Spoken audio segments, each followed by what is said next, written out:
All right. I believe this means we are live. Ladies and gentlemen, boys and girls, tech fans of all shapes and sorts and sizes and persuasions, welcome to another episode of the Monday Morning Tech Chat Show on the SGGQA podcast channel. I'm Juan Carlos Bagnell, aka Some Gadget Guy, the SGG of this terribly named podcast, but the QA, that's the important part. Obviously stands for question and answers. We'd like to make this an interactive conversation. We've got some incredible news stories to break down this week. We've got Samsung news. We've got Tim Cook blowing up the App Store news. We've got Spotify news. We've got another fond farewell to Skype, even though I'm pretty sure we already said goodbye to Skype. We've got so much going on, and you can see I am raring to go. I want to jump right in. I really want to talk about all this stuff. And we've got an incredible crew. I'm already seeing here in the chat. We've got Cessor64 is saying good morning. Bradley Larcher saying good day. Command Control Device. Jimmy Fire Dragon.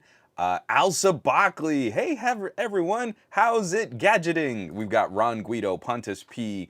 Georgie, hello from London again. Not going to be able to make it to the end, but at least for a while. Happy Monday, everyone. Georgie, we always love when you show up. We got Anderspan, we got Farhan, Fernando, I'm missing Swiper 1911, Swiper no swiping. So, Sue Sinclair says good morning. Good morning, Sue Sinclair. So good. I'm real good. Just that quick little check-in that we always do every week. Last week we had a pajama podcast, and of course it was like one of the least watched or streamed podcasts I think I've ever done, but I just needed to unplug for a bit, and we had a lovely conversation talking about movies and TV, mostly movies, and I kind of went off on like the artistic merit and sort of folklore history of vampires and zombies in modern media. But we do have I immediately already need to push pause. One, Mr. Colonel Corn Pop subscribed with Prime, and they've been subscribed for 26 months. You get the celebratory fanfare of glory a cappella. Because I still have not invested in a soundboard that can integrate with the current setup that I'm working on. This ridiculous shambles of a podcast. And of course, I always appreciate everyone who's out there sharing. I'm talking to the folks on Patreon. What I might do is start instituting like freebie giveaways, like for patron tiers. Like if you share my stuff, then I can maybe give you a month of membership to the Patreon or something like that.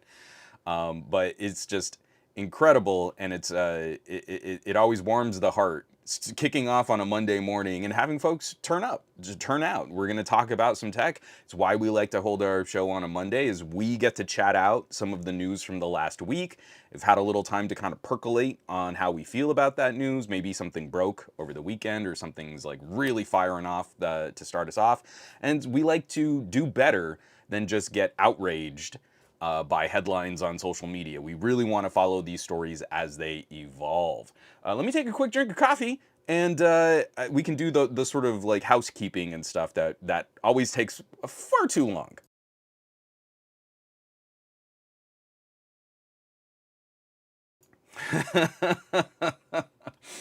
Sorry, Joseph Shim is saying Happy Cinco de Mayo and Happy Cinco de Mayo. I did not really get much into May the 4th be with you yesterday, but there was, I don't know if it's still up. You might want to check, depending on when you're catching this podcast. If you're watching it live, you still might have a chance. The Lego Star Wars Skywalker Saga was free on Epic Games. If you hadn't picked up a copy of that before, that is an incredible freebie. Just that friendly reminder that Epic Games giving away all those free games, and increasingly going to see them as a force in software publishing because of the story we're going to talk about. Tim Cook and Apple. Payments. It's hilarious. Swiper 1911 saying another year of we got blank before GTA 6 memes and comments incoming. Yeah, I was really, I said this on the private Discord. I was really trying to like consider myself. And they put out the announcement for GTA 6. And then they just recently said, hey, it's going to be delayed. It's not coming out this year. And that's like a massive shift in the game industry. Like, what do people and publishers and console makers do when there is no Grand Theft Auto, right? We thought this was going to be a big boon for 2025, and now it's being pushed to 2026. And I really sat with my feelings for a second and thought, did I really think that it was going to come in 2025? Because I'm not sure that I felt that that was a thing. I really thought like, they announced it and they said it was, but did I really believe it? And I don't know that I did.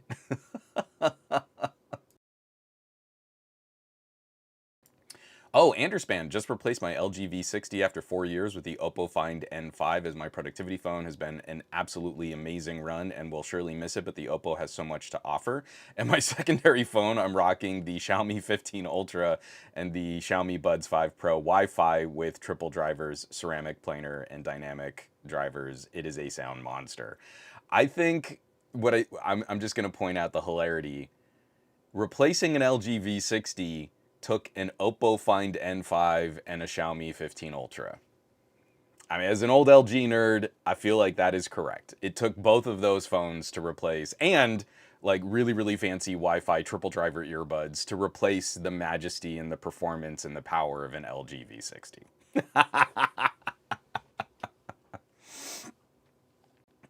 From John Gal, wasn't everyone expecting a GTA delay?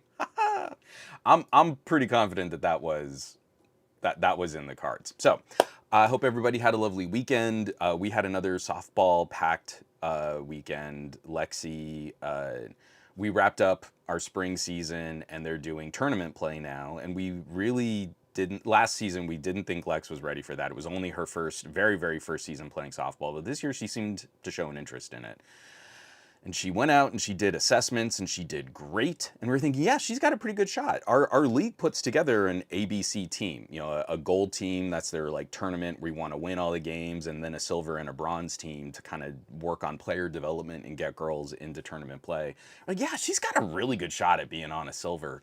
And we just got the call yesterday, and they're like, hey, yeah, we really need some infielders, and she won't get to play catcher, because she really likes playing catcher. She won't get to play catcher as much, but we think she'd be really great on our gold team. So my daughter's going to play a whole bunch of high-level tournament play. Haha! We're totally rocked by this, and we're trying to keep up with the extra practices and what this is going to mean for our schedule. And the uniforms are crazy expensive, and it's pretty wild. So we're in it. I hope you had a lovely weekend. Our weekend was surprisingly exciting, and exciting in like both the sense of like, oh, we're really happy she's been working hard. Obviously, the coaches are seeing her make progress, but on the other hand, also just like high excitement level is also sort of akin to like agitation and anxiety, and we're trying to keep everything in perspective. So I hope your weekend was lovely and that you celebrated some Star Wars stuff, or at least just had some time to unplug and hang out with family and friends, eat some good food. That's really like anything I need, the main things I need coming into any weekend. So, oh yeah, Jimmy Fire Dragon 1, did you see that some LG devices are reaching their end of life for software support soon? So it's more than that. Technically, all of these LG devices are end of life. We didn't talk about it last week because last week I needed to talk about Sinners, and if you haven't seen Sinners, go see Sinners. See it in a movie theater and maybe contribute to the box office of an original IP that does an amazing job of harnessing vampire lore for a modern storyteller, modern story told about the corruption of media and theft from black artists. So we didn't talk about LG, and we're not going to spend a lot of time, but it's that LG servers are going down in June. So not only are these phones end of life, this is the final death of LG Mobile, where if you get an LG, you can't update it through LG servers anymore. So you have to hope that there will be an archive of people storing LG ROMs and updates and patches and stuff, because now this is the final, the plug is pulled, LG is properly done. So we are going to jump in here. Last week was kind of an interesting week for getting content out. So let's just housekeep and I'm going to fly through some of this because some of what we're going to talk about later in the show is also the stuff that I talked about last week. So I don't want to double dip. I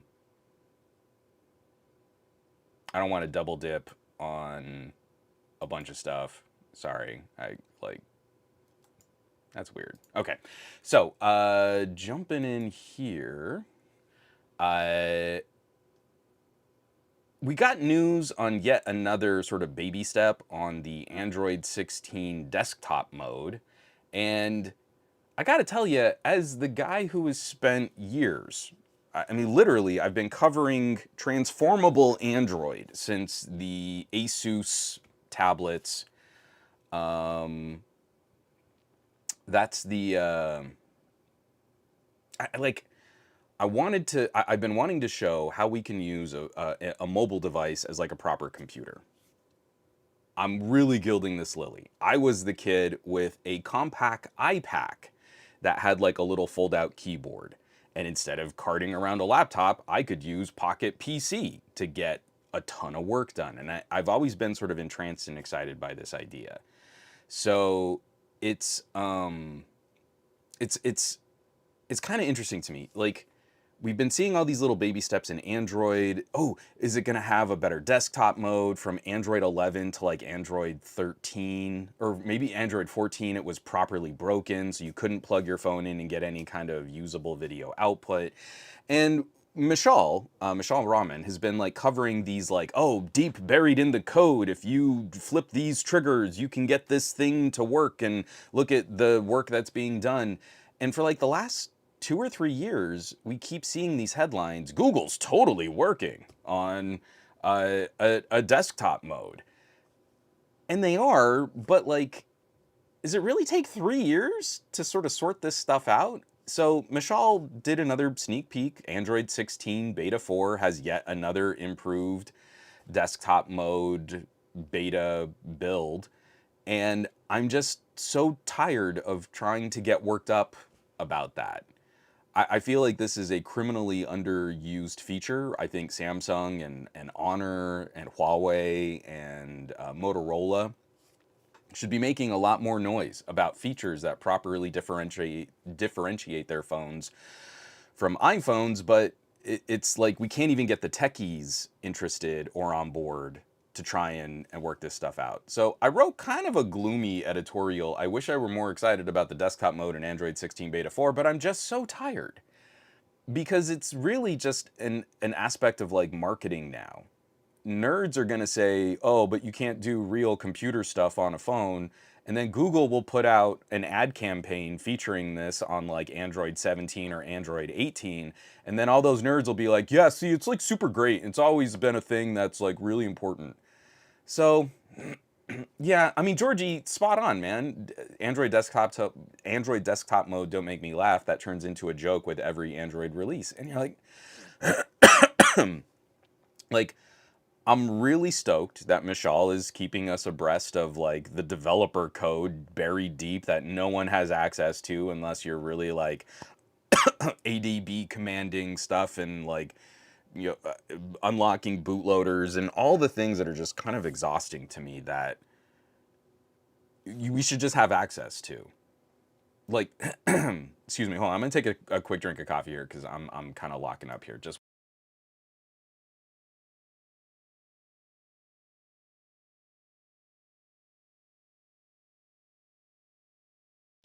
so, I dumped all of my heavy feels in that editorial, and there's still like some hope. There's still some silver lining, and I think this is an idea that's long overdue. I think we've genuinely been able. So hold on.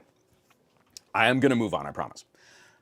We've been genuinely able to use a phone to displace student and lower grade laptops for 6 years. And that's not me exaggerating. If you look at a phone, oh, it's way over there. Like I had my Galaxy S10e from 2019 over there.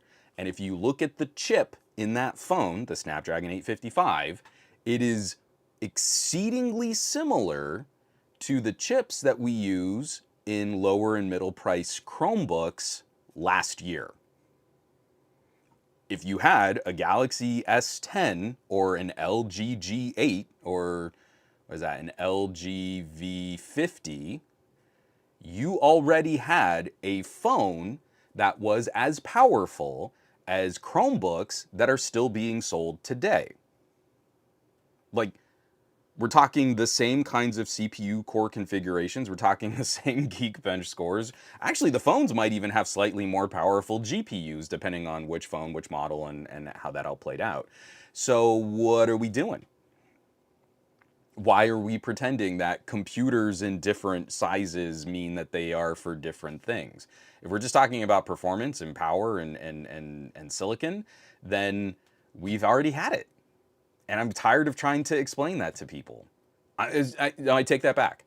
I'm not tired of trying to explain that to all the average consumers. I think they get a kick out of it. Someone with an old Samsung realizes they can plug their phone into a TV. They flipping love that stuff. I'm tired of trying to explain that to techies who seem to think they know about technology and are the first ones to throw cold water on this idea, but we've been in a holding pattern in performance for 6 years. If you have a phone with the Snapdragon 855, you have a phone that is overkill powerful for just being a phone. And we can't get that idea through. So now, add 6 years of silicon improvements. Like, what do you think we're doing with the Snapdragon 8 Elite? Oh, but I just use it to scrub my TikToks. You need to buy a $1,000 phone for the average consumers. And I just want to take all these techies and just shake some sense into them. So anyway, moving right along. Footloose and fancy free. We did, of course, put together a video on Tim Cook deciding to blow up the App Store. This is a wild story that we're going to be talking about later in the show, so I'm going to save that. And then I also put together this video editorial called Don't Buy a Dumb Phone Just Yet. Because there's this trend, and then we see this trend play out every couple of years where you need like a minimalist phone. And so I don't think minimalist phones shouldn't exist, but I don't think people should buy them until they know they need a minimalist phone. And I explain what that criteria looks like in the video, so I'm not going to re-explain all that right here. So those are the biggies. I mean, I put out a lot of other stuff too and some other editorials, but I really want to get into some of these news stories this week. So I'm going to kind of shortcut, abbreviate everything that I put out. Will be available in the links and show notes on this week's episode, the blog post on somegadgetguy.com. So make sure you catch that, because all of these articles are really important stories that we want to try and keep up with, and we want to see what's going on there. So, oh, hey, we got Barry in the chat. Everyone say, hey, Barry, what's up? Yeah, Fernando Velasquez is saying, I still use my LG V40 as a backup phone. All my photos and videos are on my SD card. I won't pay to have my photos on someone else's computer. And I think that's pretty spot on. So from Skrizekazakawikazol, I think what Google holds back is fighting with Microsoft directly if they go all in on desktop. So I have a different theory. And my different theory is in that article about why I'm not excited about the Android 16 desktop mode. And I think it's less to do with competing against other big tech companies like Microsoft, and it has everything to do with fighting the court cases that might force Google to splinter off Chrome. Remember, we were talking about their antitrust and their anti-competitive business practices and their search market versus their browser market versus their OS market, how the courts are saying, like, you've got to split off Chrome and sell it off. Like, that's going to be the punishment for their sort of monopolistic business practices. I think that this could be a way to salt the earth on their way out. I explain in that article, so I'm not going to reread it all for you here.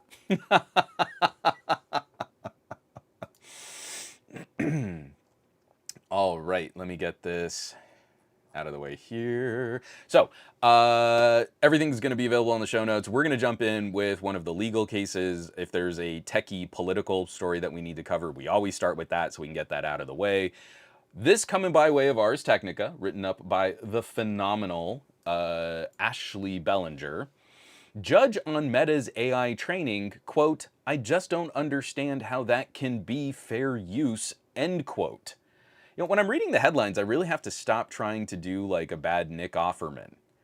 Uh, Quick tangent, like while we were reading the book series Bunnicula, I kind of got into this bad habit of reading. The main character is a dog in the kid horror book series Bunnicula about a vampire rabbit. And Harold kind of became something of a Nick Offerman sort of patter to his speech, and I find myself unintentionally doing that when I'm reading things like headlines on websites. At the hearing that followed after both sides requested summary judgment, Judge Vince, I do not know how to pronounce that name, Chahabria, pushed back on the Meta attorney's argument that the company's Llama AI models pose no threat to authors in their markets. Reuters reported, quote, "You have companies using copyrighted protected material to create a product that is capable of producing an infinite number of competing products. You are dramatically changing, you might even say obliterating, the market for that person's work, and you're saying that you don't even have to pay a license to that person." Now, if you remember, this is caught up in that court case. Meta and Facebook, in training their AI models, was found to have torrented 80 terabytes of books. And ebooks are very, very small. So we're talking a significant number of published works, and that they aren't even paying for an individual copy of those books. They're just stealing them from the internet. They're torrenting them. And their argument was, well, that's not bad because we didn't try to share them as much, which means they were still sharing. In torrenting, you have this back and forth. So everyone distributes a piece of data, and as you download it, other people can start to download from you little pieces of what you're downloading. It spreads everything out. It's actually a really great way to share large pieces of information. Outlets like archive.org, for backing up media on the internet, will also include torrents. So if you wish to help sort of spread out the server load of something on archive, you can help them do that. But that's what's hilarious, is when we were going through the court cases back in the Napster day, one of the main arguments was you have become a distributor. So it's not that you just downloaded something, you just stole something, off the internet. It's that you were also complicit in sharing it with other people. So that's actually one of the main hooks in a lot of the legal cases against file sharing. And Meta, in court, basically said, oh, but we just didn't do it as much. But that means that we're still doing it. And again, when you're like a $1 billion corporation, you could just steal terabytes of books, and the court will debate the nuances of that. If you're some punk kid who downloaded a Metallica album, man, Metallica's coming for your butt. So it's wild to me. So that now they're in the middle of this case and they're trying to make the argument that ripping off all of this content, ripping off all of this work, not paying any of the authors even just the fee of buying an individual book, well, that's fair use. Imagine trying to have that conversation with Google by just including a clip of a movie and not having your video demonetized or your monetization sent to another entity, or not having your channel get struck. But I mean, in the Meta fair use case, they can download 80 terabytes of books and use it to train AI, and that's fine, apparently. So I'm at least encouraged that the judge is pushing back. But just this phrasing, this terminology, I just don't understand, is still giving Meta attorneys some opening, some crowbar, some little gap of space to go in there and make another argument that'll probably just confuse the court, confuse the proceedings, or muddy the waters on what AI is doing, right? Instead, this judge should just, at this point, be saying, this can't be fair use. There is no legal definition of fair use that accounts for this type of usage. And I'm not saying that I'm not a lawyer, and I'm not saying that as someone who just has a feeling about it, but in trying to produce a movie review show, in trying to work on documentary film projects, I actually have read a little bit about commentary and critique, how fair use. I'm not interested in transformative works. What I'm most interested is usually commentary, is how to critique something and use that something in your critique.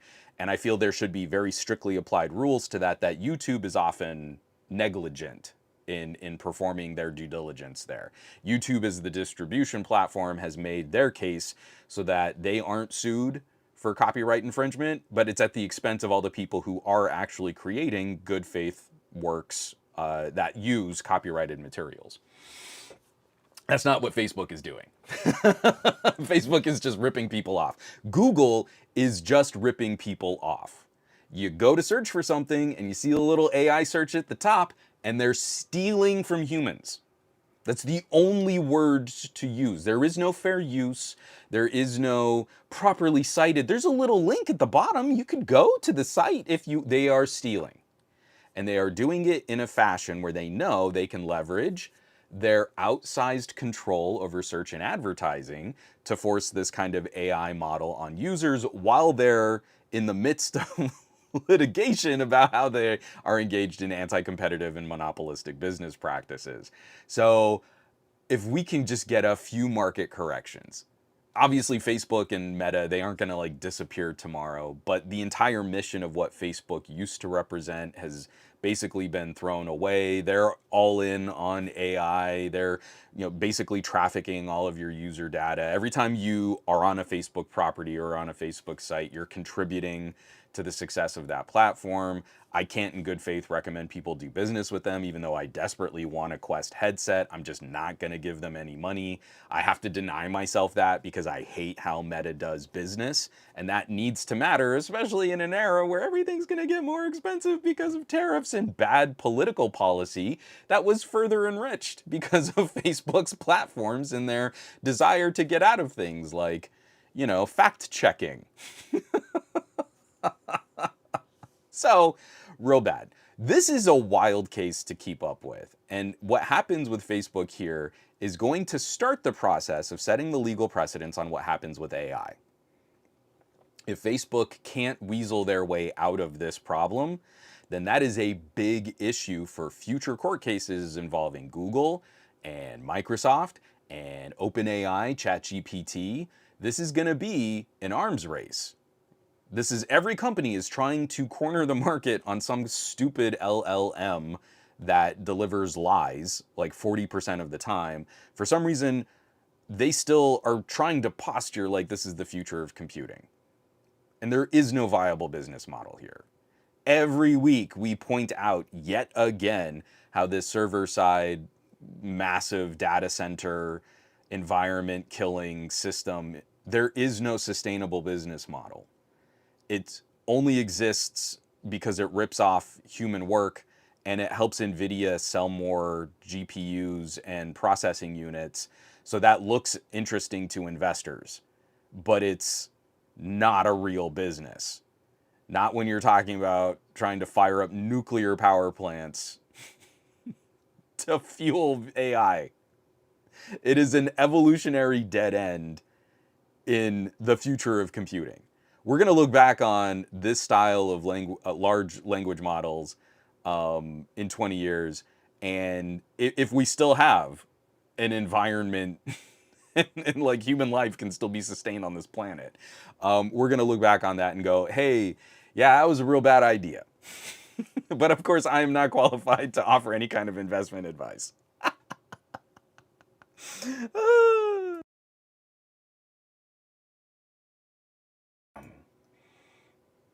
From Oliver, hey Juan, on the topic of AI, did you see the Gamers Nexus AI April Tools video? If not, you should. I'll give it a watch. I mean, I usually, like, what Gamers Nexus has been doing in terms of, like, investigative journalism has been huge. And their whole series, I guess it will be a series. But that first video that they did interviewing people about tariffs was wild. Yet again, this is an outlet that is doing investigative journalism because no one else is. I don't think they're the best investigative journalists, but they're broaching topics that aren't being covered with the same kind of scrutiny and nuance. Like, if we had a real tech press, not just Apple bootlickers at major publications and organizations, then we'd all be a lot better off. If we had better information out there to people and a franker conversation about competition, then yeah, it would be way better for everybody. But I don't know, I guess that's politics or something.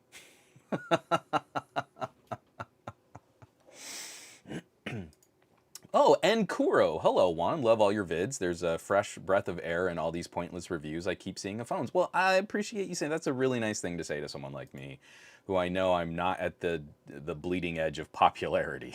So I'm always happy to meet a few more geeks and nerds that like to think about this stuff the way I like to think about this stuff. From Michael C., just judging the consumer-facing products, it's been terrible. Even if you ignore the environmental stuff or the labor issues, it's just a terrible consumer-facing product, AIs and LLMs. And I think it's disappointing too, because this method of data predictive searching and sorting is very helpful.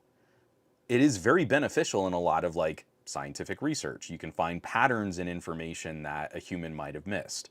That kind of raw tokenized data crunching is extremely valuable. But the fact that we're trying to force it into something that looks generally aware is a huge misstep. It's a novelty that you can make a computer string together words in a way that looks kind of conversational. But that's not the same as creating a general awareness, I don't want to say a gen AI. What do we call that? I forget what that phrase is. Someone please correct me in the chat, and I'll catch up on that later on. But there are all these different methods of machine learning, and what we've poured the most infrastructure into now is the least effective when rolled at that kind of scale. And I don't think it's ever going to become more effective because it requires just insane amounts of data to find patterns in speech that then can look like authoritative answers to questions. But it's all just guessing and lies. There's no way to correct for AI hallucinations if the foundation of that is an LLM. Let's see. Yeah, PP Joker summed that up way better. They could have spent that time and money on better things, to be honest. Yes. Yes, they absolutely could have. Artificial general into AGI. Thank you. I can never, because I always pause because Gen AI stands for generative AI. So AGI is artificial general intelligence, which we are nowhere near finding that kind of system or platform. And I think we're delaying it even further because of all of the wild investment that's happened with LLMs. But people don't pay attention to me. So I guess we'll just keep riding this train. Moving on. This one is also it's not a political story, but it is a business story. Because later, we're going to talk about Tim Cook blowing up the Apple App Store. But I just think it's hilarious that in taking one of the most profitable vectors for Apple, ignoring good advice internally, Tim Cook has managed to wedge and break a system that offered a consumer convenience, but made them tons of money. And hopefully this starts a wild race for other developers and other platforms to say things like, hey, don't push buy in the app, click this link, and then you won't have to pay 30% more. Or we won't have to take a bigger cut out of the people's, out of like, say, a platform like Patreon, patreon.com/somegadgetguy. If you subscribe through an iPhone, then you're paying more for less. Because Apple. Again, Apple is horrifically anti-consumer when it comes to these types of consumer lock-in tactics. And one of the first companies to make a run on this is Spotify, written up by Andre Revilla over at Engadget. Spotify breaks free from Apple's App Store fees. With the latest update in the App Store, version 9.0.40, Spotify has added external links for subscription purchases, allowing it to advertise lower prices in different tiers without giving nearly a third of its revenue back to Apple from those subscription sales. These changes also lay the groundwork for content-specific microtransactions like audiobooks, taking place outside the app. Spotify expressed its hope that these changes will create, quote, a seamless buying opportunities that will directly benefit creators. Now, that's a lie. Spotify has no interest in enriching creators. They're taking all the money from musicians and giving it to like really terrible podcasters. So that's all fake. But they are high profile enough that if they rush to this, this is a biggie, because it's not just Apple has to let you do this. It's that Apple can't retaliate now. In the court ruling, what happened during the Epic versus Apple fight, Apple's hands are tied on retribution. See, Apple is a really punitive company. Every single time a smaller platform or an app developer has told the truth about their relationship with Apple, Apple has denied their app updates. My favorite example of this was WordPress. So WordPress had this whole system where you could pay for like extra stuff in WordPress. And so Apple said, no, that's against our app guidelines. That's against our terms of service. You need to give us a cut. So WordPress went, okay, you know, that's fine. That's fine. We're just going to take it all out. Any mention of it, we're just going to remove it. And then Apple said, no, you've got to leave those in there so that we can get a cut of all of your transactions. So they held up WordPress's app updates until WordPress complied and was forced to give Apple a cut of their revenue for nothing, for no benefit. Apple contributes nothing to the success of WordPress except being available to iPhone owners. And the same thing happened. It's less sympathetic, again, when we're talking about companies like Spotify and Facebook. But during the pandemic, Facebook tried to do something that was at least kind of cool in, you know, hey, someone sets up like a seminar and they can set up like a fee. So like you pay a fee, you can go to the seminar. And Facebook said, hey, during the pandemic, we're not going to take a cut of any fees that get transferred from, you know, people wanting to take these seminars. So the person who's hosting, they get all the money. They get all the money. You just host it on Facebook and all the payments get processed directly to them unless you paid through an iPhone. And Apple forced Facebook to give up like a 30% cut. So all these people started seeing like, hey, wait a minute. The seminar was $1 and I paid $1 and the person hosting the seminar only got 70 cents. What is Facebook doing? Facebook must be lying. And then Facebook tried to put in the app to say, no, we do not take fees. Apple is taking a cut. And Apple refused to update their app until they removed that language. Apple is flipping evil about this kind of stuff because it's all about the market perception. It's all about the image, right? They're a marketing company that happens to sell these hardware products, and they're really good at getting a cult of personality built up around their products so that people will evangelize Apple to other people.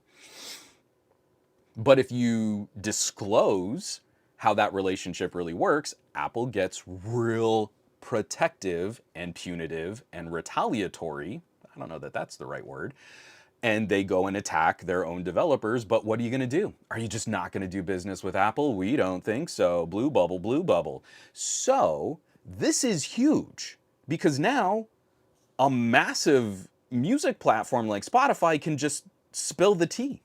Now Spotify can go out and tell people, hey, this has always been the relationship we've had with Apple. This has always been punitive. This has always been terrible. This takes money out of every single transaction. Just go to our website. And now you can buy directly and you'll save money. Set up the subscription over there. It's the same payment processing. Just don't go through Apple. It's wild how bad this misstep on Tim Cook's part was. Like the worst possible way to draw attention to all of this. The maximization and Streisand effect of how all of their payments have been predatory, discriminatory, and punitive with Apple App Store approving new app updates being this weaponized system against developers. It is wild. So we're going to talk about that a little bit later in the show again.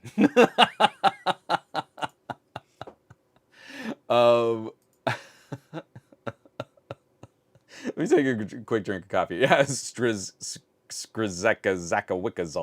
saying, thanks, Tim.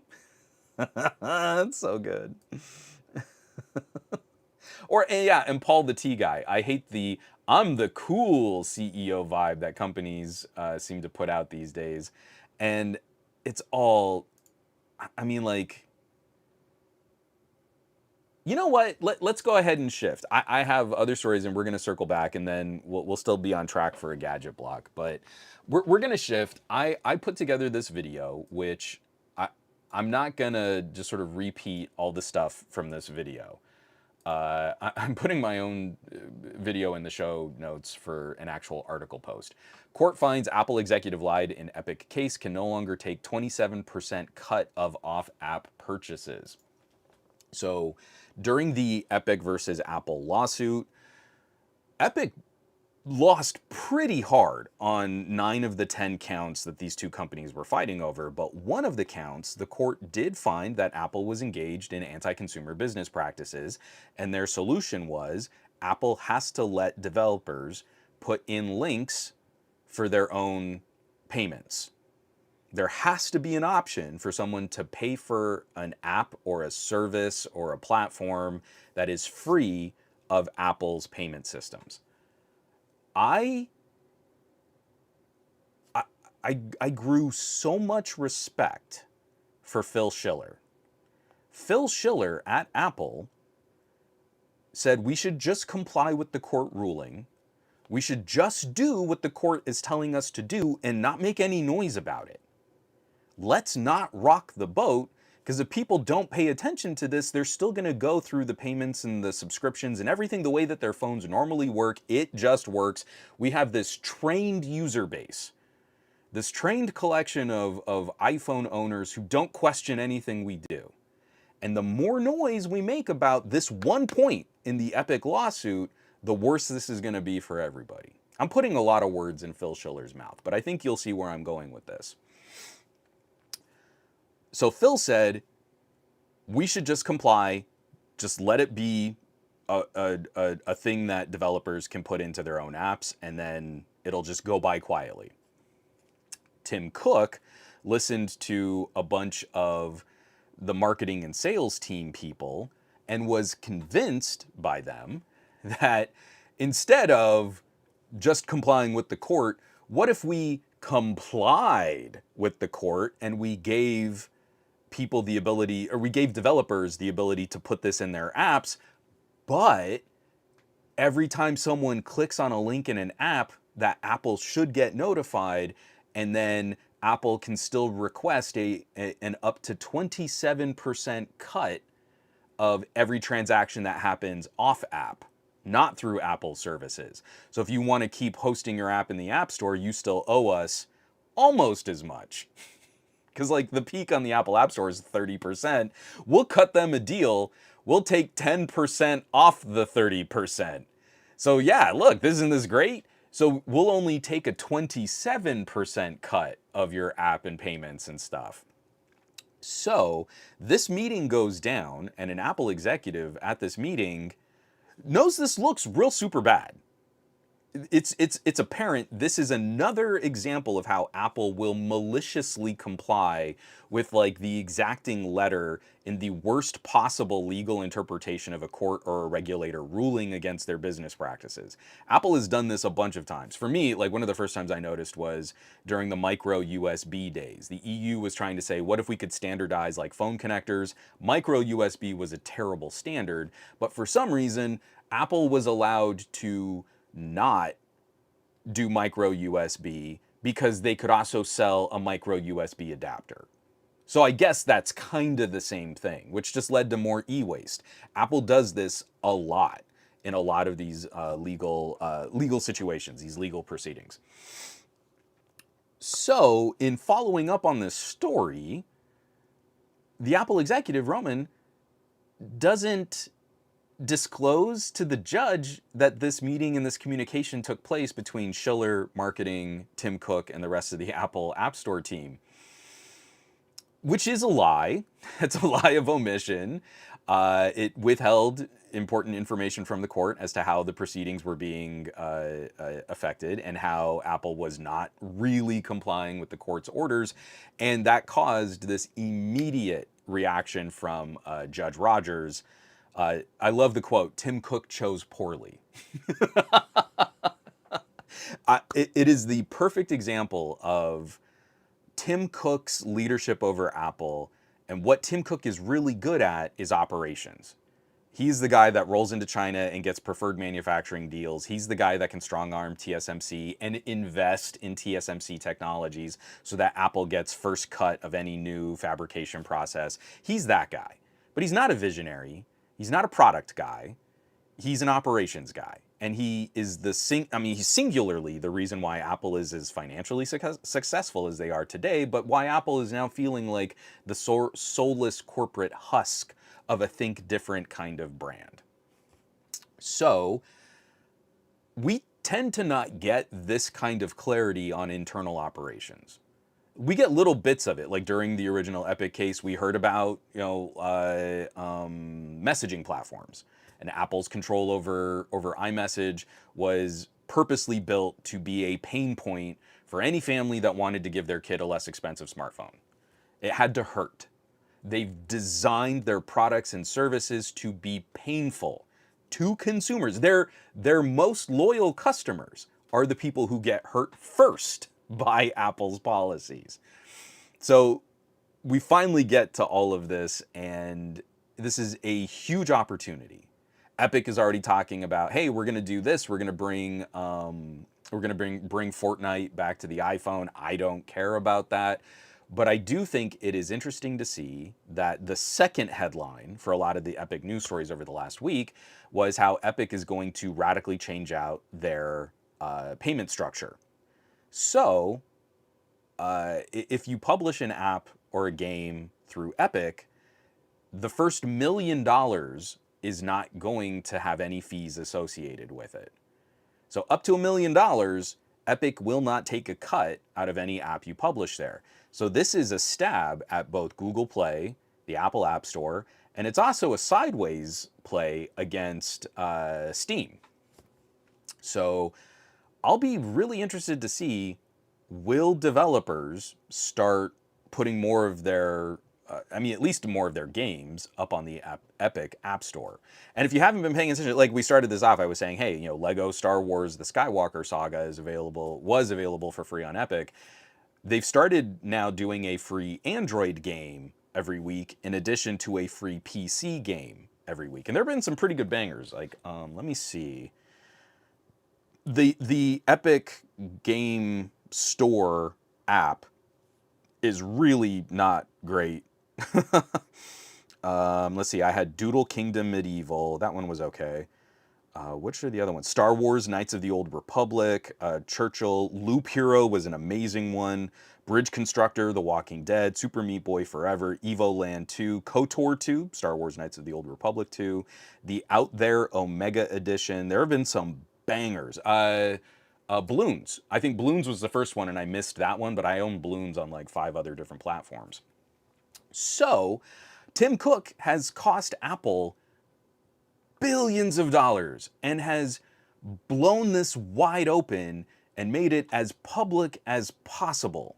The App Store is a huge source of revenue for Apple, and I'm sure they were really certain that charging a 27% cut of off-app purchases was going to keep them rolling, right? Like, oh, we won't take any significant hit, and people will find that frustrating to use. But now they have publicized this and made so much noise about it that developers have yet another data point to say Apple does not conduct business in good faith. Apple is extremely punitive and predatory against their own developers, and this is coming right from the top. This is one of the first times we've seen that clear, uncompromised, there is no wiggle room here. There is, I don't know if anyone's a fan of Tim Cook, there is no way to interpret this. The judge point blanks Tim Cook, the communications point directly to Tim Cook. This was Tim Cook's plan. The buck completely stops with him, against the advice of Phil Schiller. So I don't know. It's not like I'm ever gonna meet Phil Schiller, and I don't think Phil Schiller would ever want to talk to me. But like, I don't know. This to me, like, I owe him a hearty handshake with eye contact. Like that is a huge move to say, no, we've got to do this the right way. And Apple is not a company right now that is complying in good faith, is negotiating in good faith, or is working in good faith on the behalf of their users or the developers. So, with all the tariffs and stuff going on too, I think we can be pretty certain that the Apple tax is going to get a little worse. We're already hearing those stories like, hey, we're expecting like almost $1 billion hit, I think, in just their shipping and distribution. They're going to start seeing some of these little cracks emerge, some of the erosion of their App Store policies. Consumers will want to spend less on services like Spotify. So I would expect that this is going to cause kind of a ratchet. I would be curious to hear here in the chat, where do you think Apple is going to try and make up this revenue? Because we know Apple services are not building a ton of revenue for things like Apple Music and Apple TV Plus. Apple TV Plus is a huge loss. When it comes to services, what's making them the most money are fees in the App Store and advertisements. So ads in Apple apps are a huge source of revenue growth, right? They pushed out Facebook for any kind of marketing or advertising. Their relationship with Google is kind of cold right now because Google is facing their own anti-competitive business practices for things like Google search in Siri and stuff like that. So a major source of revenue growth for them has been using their own user data to cut their own ads in their own apps. But do we think that this is going to be, hey, to make up the difference in what we would have earned through App Store sales, does the iPhone become 20% more expensive? And then you have the convenient excuse of the tariffs to say, oh, well, we've got to raise prices. I know we buffered, we held out for as long as we could. It's out of our hands. It's out of our control. I'm Tim Cook. There's nothing that I could have foreseen in this, and I totally wasn't responsible for blowing up a massive chunk of Apple revenue. I think it's going to come from the hardware sales. I think the hardware products will see significant price increases masked by tariff price increases, and that if you can work out the formula, the average iPhone owner spends this much, and now we expect that about 30% of that is going to be reduced from people shopping for services directly from those developers and not using our payment system, we should increase the price of an iPhone by 25% to make up those differences. I think that's gonna be the play. I don't think they can just suddenly charge a ton more for Apple TV Plus, because Apple TV Plus is already losing money. So you suddenly jack the price on Apple TV Plus, and I don't think you have the same cachet as Disney Plus or Netflix. I don't think you can keep people hooked there. But I think this might accelerate a plan for a starter plan. You still pay for Apple TV Plus, but with ads, so you'll spend less. And then there's an Apple TV Plus Pro. If you don't want ads, you just give us 4 times more money. But I don't think that's going to make up a huge chunk of revenue. I don't think Apple TV Plus has the teeth to make up the difference in money over the next year from people not using Apple's App Store for payments and services. So I talked way too much there. If you want the more condensed look at this whole scenario, not just from me rambling, the video I put together on this, the Apple criminal charges, court finds Apple executive lied in epic case, Fortnite coming back to iPhones. This video is me going through the actual the actual written response from the judge. It's wild to read. Again, anytime you go and you see these tech websites that are just like giving you this editorialized version with like a quote or two, just go directly to the court. The court is not writing this out in a language that's really that obtuse. The judgment and the reaction to the judgment and then the punitive response from the courts to Apple is very clearly laid out. And the language from the judge is pointed, direct, and horrifically disappointed in Tim Cook. But this also means that the executive who withheld this information from the court could be facing criminal charges. It is an apparent lie under oath. It is wild to me that they played this the worst way they could have, and it was Tim Cook who played this the absolute worst way he could have. Apple is so overdue a significant market correction in the appearance of their company. There's nothing special here. This is an incredible set of circumstances that have shed a ton of light on how they do business and what they actually think of their partners and their customers. So let me take a quick drink of coffee. And I see a lot of comments in here, and I have no idea if we're even talking about the same thing. So let's see where we're at.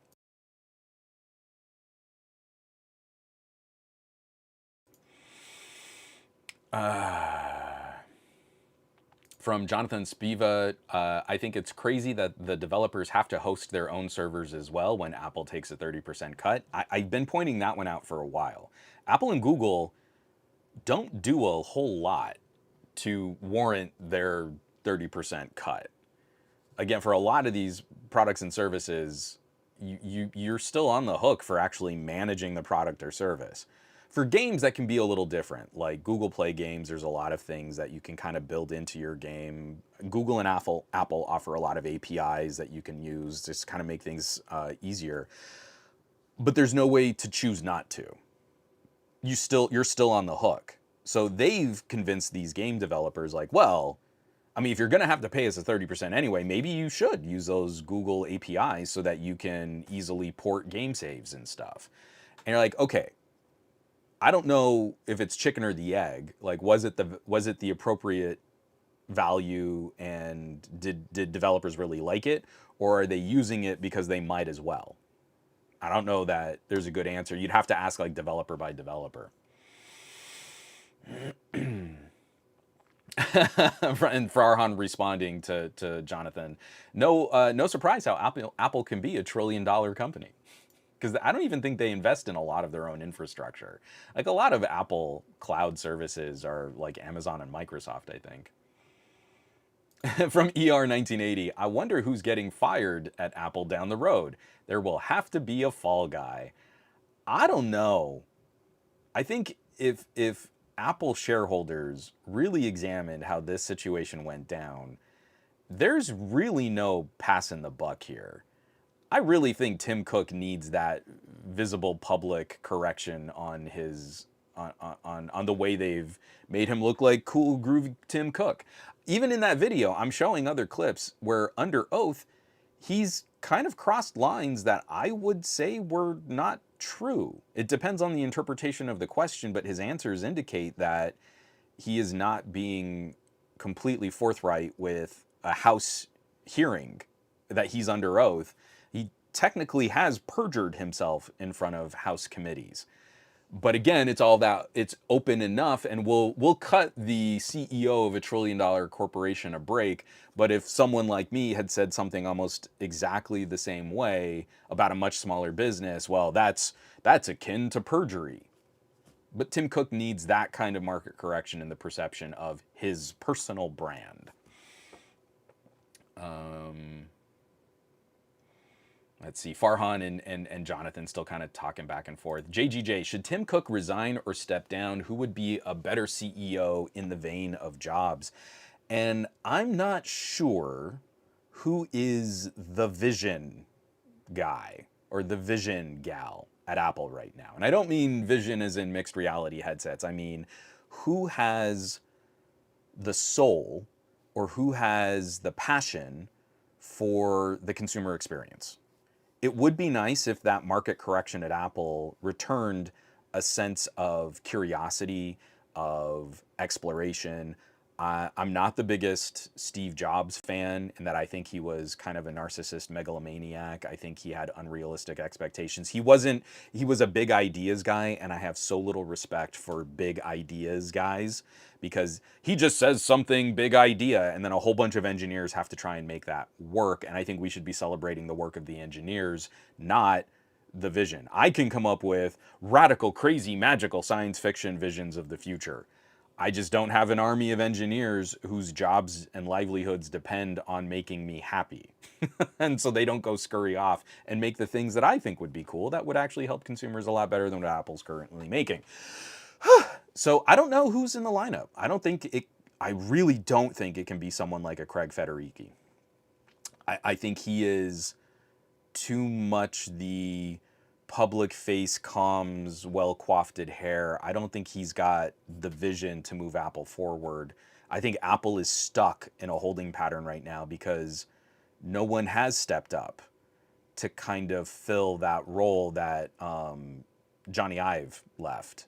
When he left Apple, like a little bit of the soul of that spirit of Apple kind of disappeared. So I don't know. I think Apple is kind of proper stuck. I don't know who steps up if we start examining that it's time for Tim Cook to spend more time with his family. Yeah, JGJ also follows that up, says it feels like Tim has overstayed his welcome. If the mission for an Apple led by Tim Cook is to make as much money as possible with no concern for the ramifications of Apple's business practices or the market, then Tim Cook has not outlived his welcome. He is absolutely a crucial figurehead. I think Apple investors also need to get a bit braver about pushing back against Apple policy with long-term view on where Apple could take this market. I think it's time for Apple to look at this war chest of funds and all of the failed projects under Tim Cook's reign and say, what is the soul of Apple and where does it go next? And that's a longer term investment and we're here for it. But that's not the kind of market we have right now. It's, did you make the line go up for the next fiscal quarter? Because I need my value in my portfolio. And that's what's killing all of these companies right now. It's why data centers full of LLMs seem like a good idea when they're really bad ideas.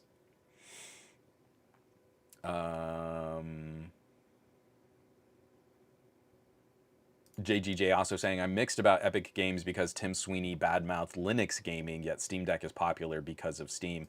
So, JGJ, I don't think anyone here is under the illusion that Tim Sweeney is a good dude. Tim Sweeney is a very unsympathetic character in this whole drama. I'm not here like, oh, I'm so happy about Epic Games. I'm happy that Epic Games has used their money to poke a small hole that other developers will benefit from. It's competition in the market, and we are so starved for competition that this is at least a glimmer of potential for more competition. We were talking on the private Discord. I want to say it was the conversation went through yesterday, but we've been talking just kind of back and forth, a couple messages passing back and forth. Things like app development, Android apps, how we lost something that had a ton of potential when Microsoft walked away from the Windows subsystem for Android. You could emulate Android inside Windows 11 and install Android apps. But Microsoft stupidly hinged the success of that development work on a partnership with the Amazon App Store. Amazon doesn't move the needle on Android apps. Yes, they have Fire tablets and they tried a phone, but no one thinks, oh, you know what I want to do is buy a bunch of apps through Amazon, and then those apps can only be installed easily on Amazon devices. Instead, you have a whole bunch of people that get their Amazon tablet and then say, but how do I get Google Play on this, right? So Microsoft missed this yet again. It is a funny, we can talk about all of the historic missteps, all the times Microsoft has missed these opportunities. But instead of saying, you install the Windows subsystem for Android, and then you have to install the Amazon App Store through the Microsoft App Store to search for Android apps that you can use in Windows subsystem for Android, they never took that step to just open up the Microsoft App Store to Android apps. Like this could, it definitely wouldn't have made a lot of money at first. But if Microsoft had gone out there in the same way that Epic is now starting to host Android games, and you can get free Android games and you can get different pricing on Android games, you can circumvent Google Play. It's not a great app store. The app is really not great on Android, but I would imagine that that will cycle and build. Microsoft could have done this years ago. Just offer the app directly. You want to buy balloons and play it in, play it on your Surface tablet in WSA. It works really well. In fact, performance is probably better emulating Android than trying to use like a lower power ARM chip and emulating x86 software. So again, it's just like time and time and time again, you look at these opportunities. Microsoft could be a leading distributor of Android apps. One of the best, like most updated Android tablets was the last year or the last generation of Qualcomm powered Windows machines. Like I still have my Robo Ancala over there in my backpack. It is still one of my all-time favorite tablets, and it's running that Snapdragon 8CX Gen 3. It's roughly as powerful, somewhere in between like a 10th or an 11th gen Intel Core i5. And it ran Android apps better than the next year of like Samsung Galaxy tabs. And Microsoft could have just had that. Download this app. Okay, cool. And you install it and then it just runs and people wouldn't even notice that it was different.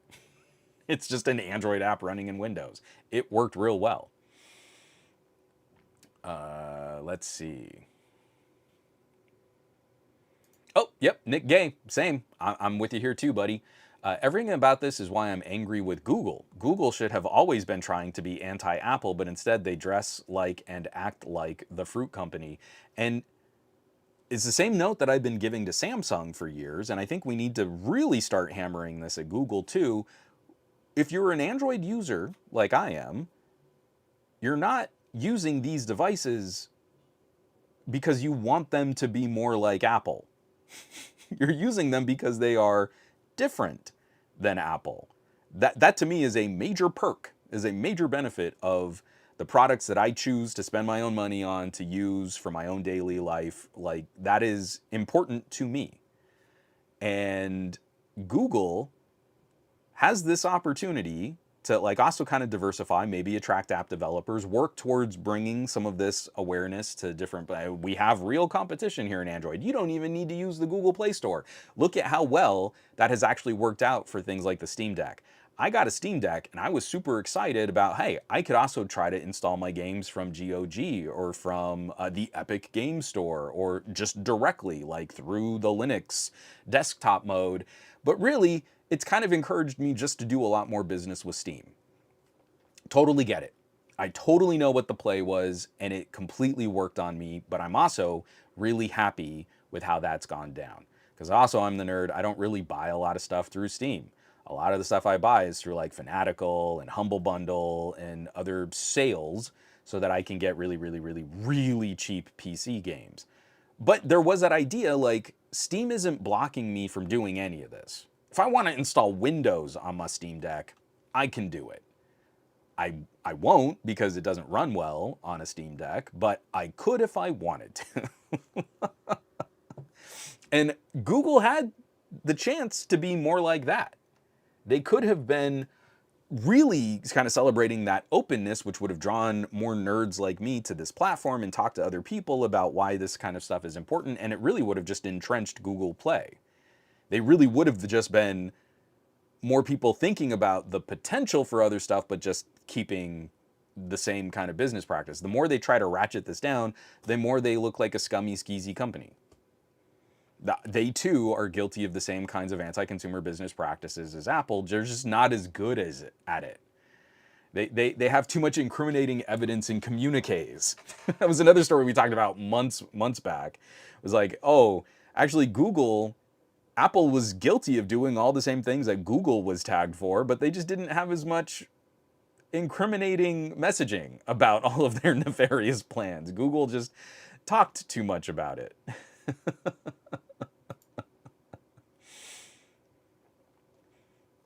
Oh, right. So I'm way behind on the chat. From Lee Hammond, am I late or was there no mention of, hey, didn't they start this App Store fight? So that was a major talking point in the House committee. When that hearing was in 2020 and Tim Cook was under oath, and they specifically, Hay was really trying to politic, was really trying to reach out to congressmen and congresswomen. Hay was a biggie. The other one, because for Hay, their argument on App Store policies was also tied into IP. And the company that also tried to make a lot of noise and utterly failed to garner any kind of support was Tile. Tile was also brought up during that House committee hearing about how Apple forces you to give up all of your proprietary customer data, and then if Apple sees that you've got sort of a profitable idea, they can just take it from you. And without Tile contributing all of that information to Apple, we wouldn't have AirTags the way that we have them today. So while Hay and Tile deserve some support and deserve some recognition in these kinds of conversations, the company that actually got the ball over the goal line for at least the payment processing side of this was Epic. Epic still dropped the ball on things like proprietary developer info. Apple needs to be separated. Whatever Apple makes as a product cannot or should not be allowed to benefit from their partner data. Same thing with Amazon. We don't have good regulators. We don't have regulators with spines who can go in and say, cool, you can have Amazon advertising, and you can have Amazon Marketplace, and you can have Amazon Basics. They just can't talk to each other. And if we see any communication between those, then what we need to do is force you to sell off those parts of your business. And it really should be that simple. I'm not against progress, I'm not against business, and there's still that little glimmer of a capitalist in the back of my brain, though I've become a bit more of a socialist as I get older. But that one to me seems pretty clear. You have the platform, and you also make your own stuff, and you take all the data from the partners on your platform so that you can hurt their business. I think that should be illegal. So Hay and Tile had these great arguments, but they didn't have the cachet, they didn't have the visibility, and they certainly didn't have the war chest of funds to fight Apple in court the way that Epic did. So a mention of Hay, absolutely, but the reason we're here right now and the reason we have these disclosures on Tim Cook's absolutely mind-bogglingly stupid business decisions is because of the Epic case that just blew up the App Store all in his face.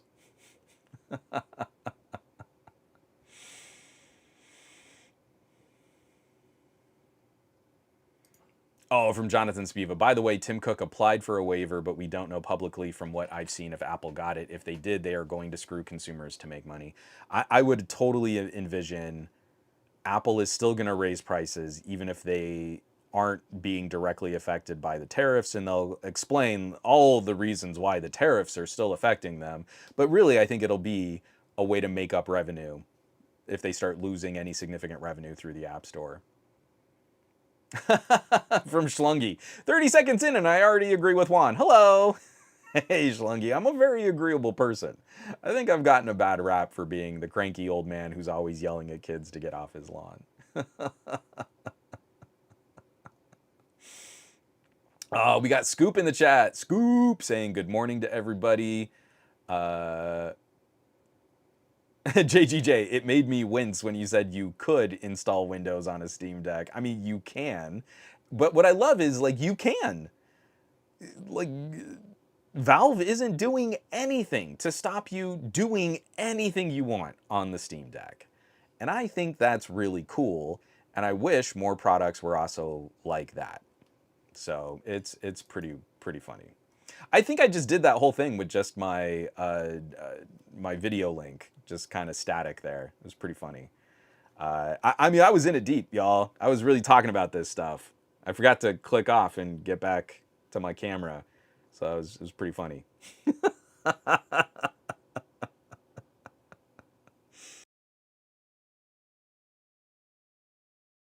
Okay, so that's like really, I feel, was the biggest story of last week.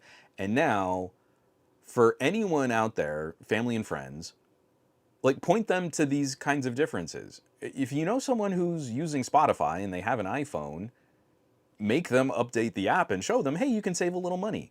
Like, it's not just, oh, we've got to screw Apple now. It's the reality of this market and what's happening to consumers and all of the prices that are hiking and all of the greedflation that's happening. I think we only get a brief window of this as a market adjustment. Spotify is going to look at this data and they're going to say, we can win over a significant number of people paying us directly right at the snap. But our prices were higher when they bought through the iPhone, and we know consumers will still pay those higher prices. So now that we'll get them hooked on doing business with us directly, after we get that initial transition wave of consumers who are interested in that, then we can start lobster potting up the prices when they pay directly, because we know the market can sustain that. We only get a small window where this benefits consumers before the greed takes over and all of these app developers say, but they were already used to paying more, which means we can charge them more too. So we need to get out there. There are currently 70 people watching this stream in real time. All of you know someone with an iPhone. And I would imagine that a fair number of those people probably have some kind of subscription app or service that will eventually take advantage of this payment processing change, and they need to jump on that immediately. Talk to people about this. This will save them money. How often do you get to point out to someone, you could save like 30% a year on your music streaming? And it doesn't change anything. It's still the same music platform, the same services, all your playlists, blah, blah, blah, blah, blah. Just stop paying through Apple. Because in another year, those prices are probably going to start to climb. Get them on it now. Lock in those subscription rates. Get them paying up for a year of that service. And they get to save that little bit of cash before their prices end up just, hitting them again. We have to be active in all of this stuff, and we have to reach out to the people that probably don't ever ask for our advice on this stuff. But like, what else are we doing here if we can't help people save a few bucks? So,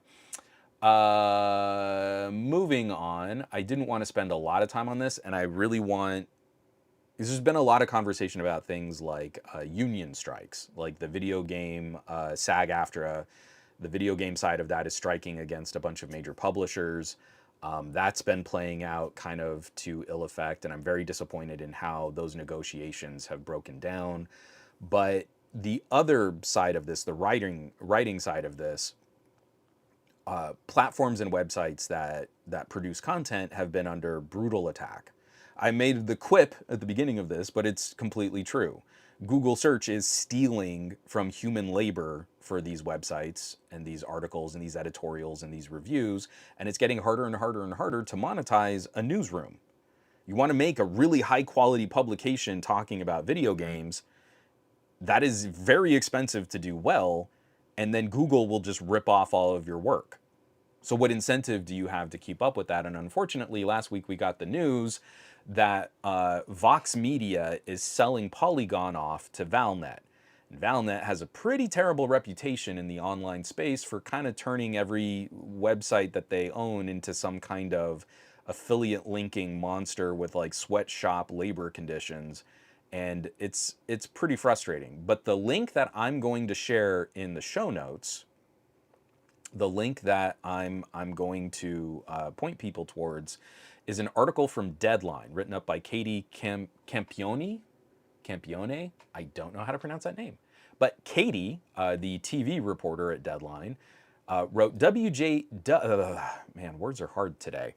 WGA East decries Polygon sale to Valnet and fifth round of layoffs since November as, quote, self-defeating and short-sighted. Pointing out that there was only about a month left on the current contract between the WGAE and Vox Media, the union called Polygon an essential part of what has made Vox Media a profitable and top-tier online media company. Quote, it's hard to fathom management's commitment to its workers and its readers when this marks the fifth round of layoffs in just the last 6 months. I believe Vox and someone might need to correct me on this. I believe Vox Media writers and Condé Nast writers are union. So when you get into one of these publications, when you start writing for like a Condé Nast periodical, you have a lot of protections that a lot of writers don't get.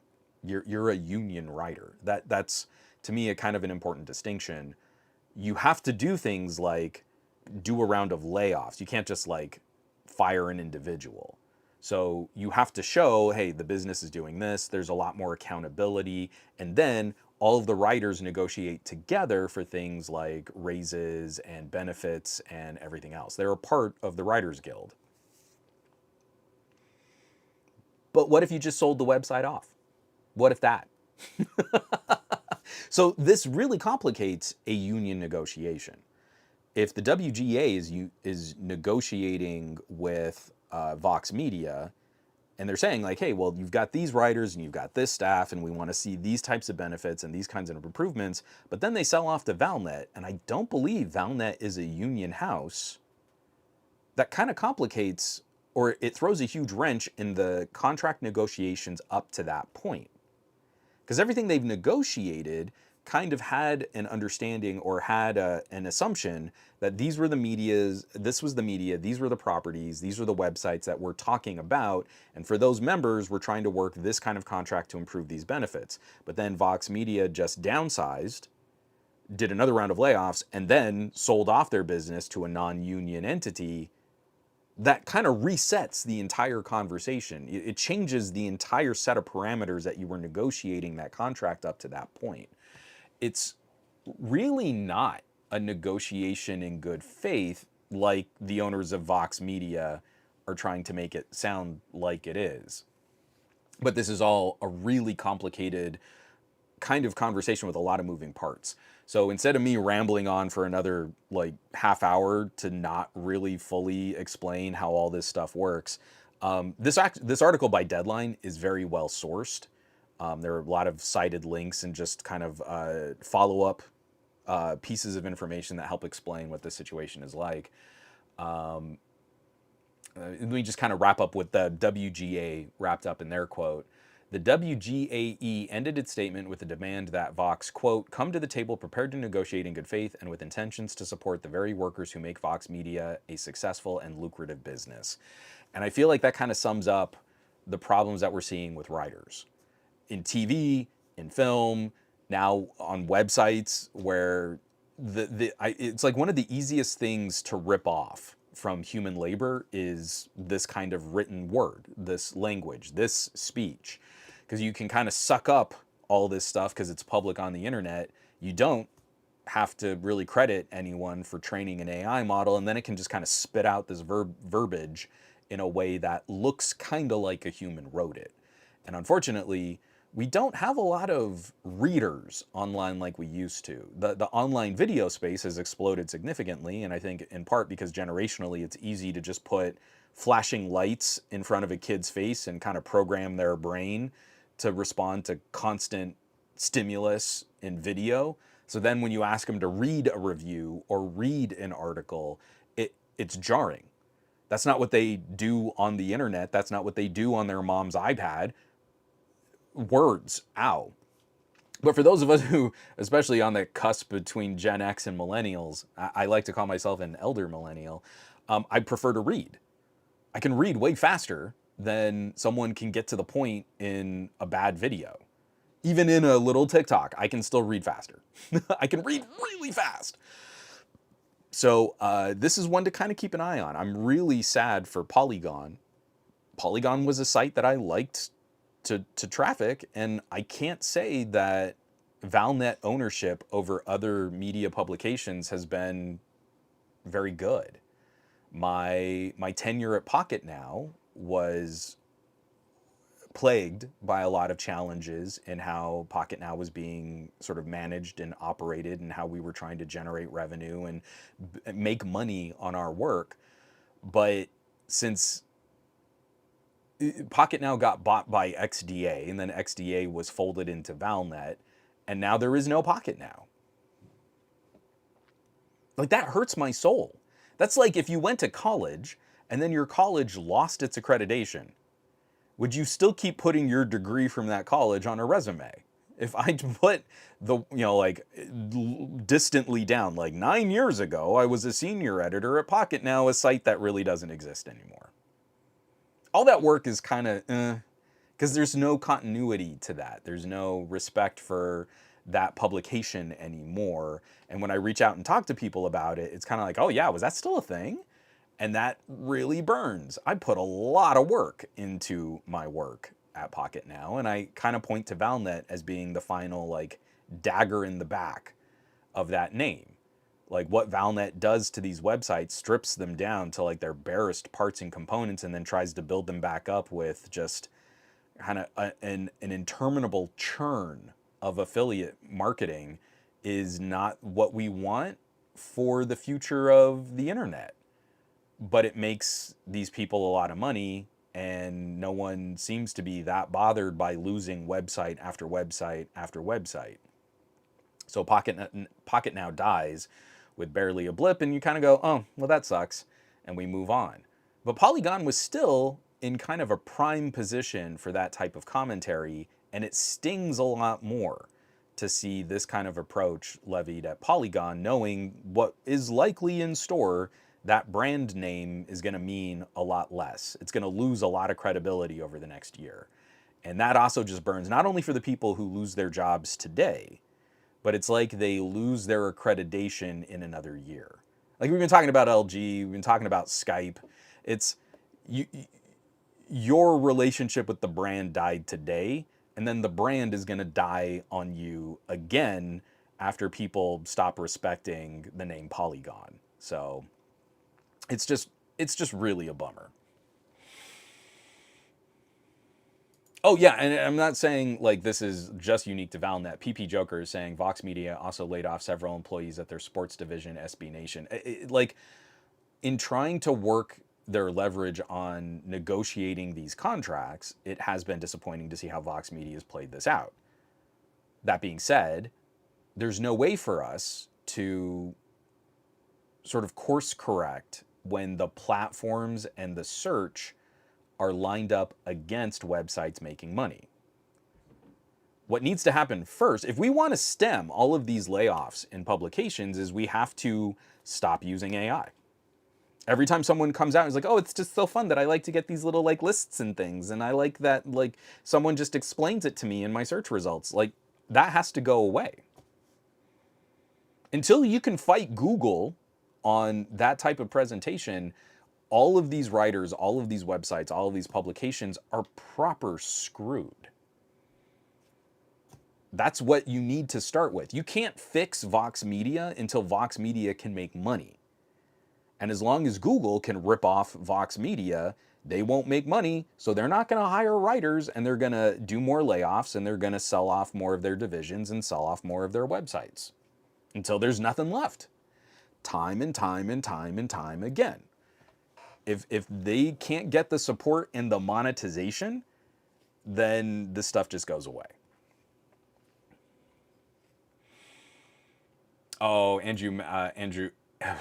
Andro Matthew.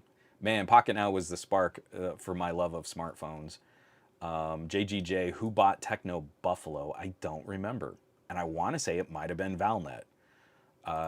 From Oliver, if XDA goes out one day, I'm willing to host a new version of that. The information there is too valuable to lose.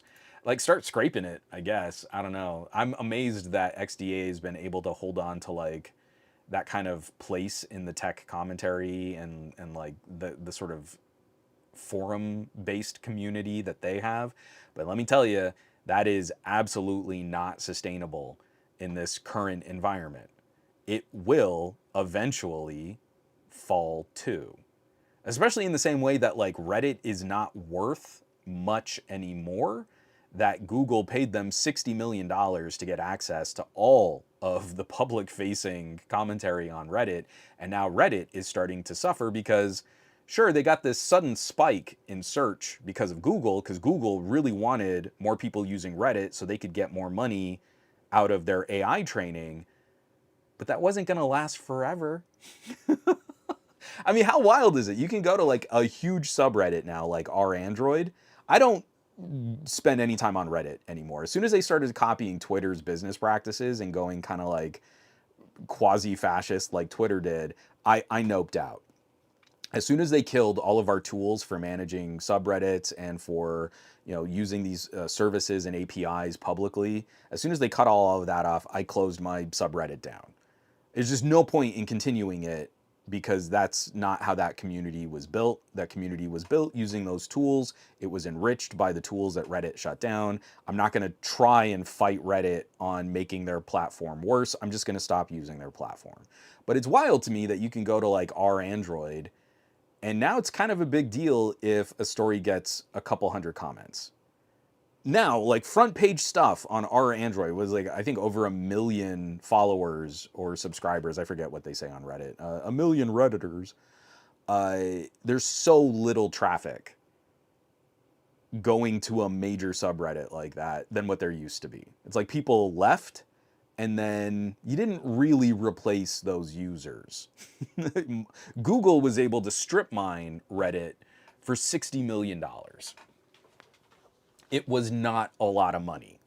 It was a lot of money to Reddit because Reddit was still operating in the red, but that's not going to be a sustainable and consistent source of revenue for Reddit moving forward. Google got what they needed, and I doubt we'll see follow-up deals exactly the same way.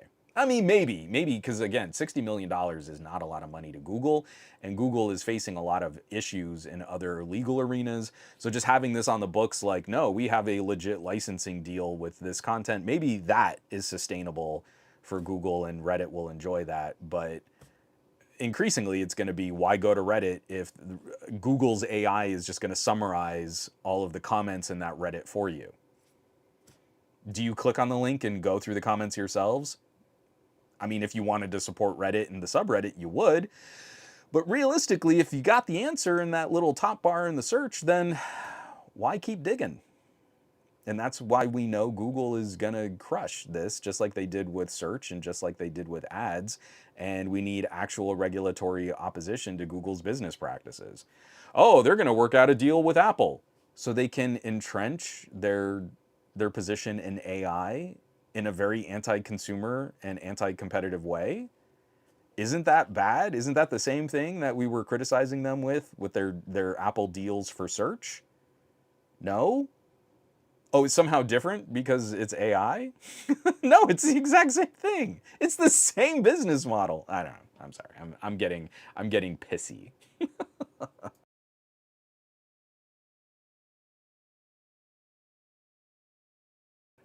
From Umar Aslam, post API ban, r/Android just died overnight. It wasn't just r/Android. Massive numbers of users left the platform that were contributing value.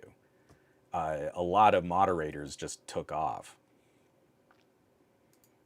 Bradley Larcher, but don't Google realize that soon there will be no more content for their AI to rip off if they continue their current strategy? And I think these people actually believe that their models and their algorithms and their data centers can just replace human labor.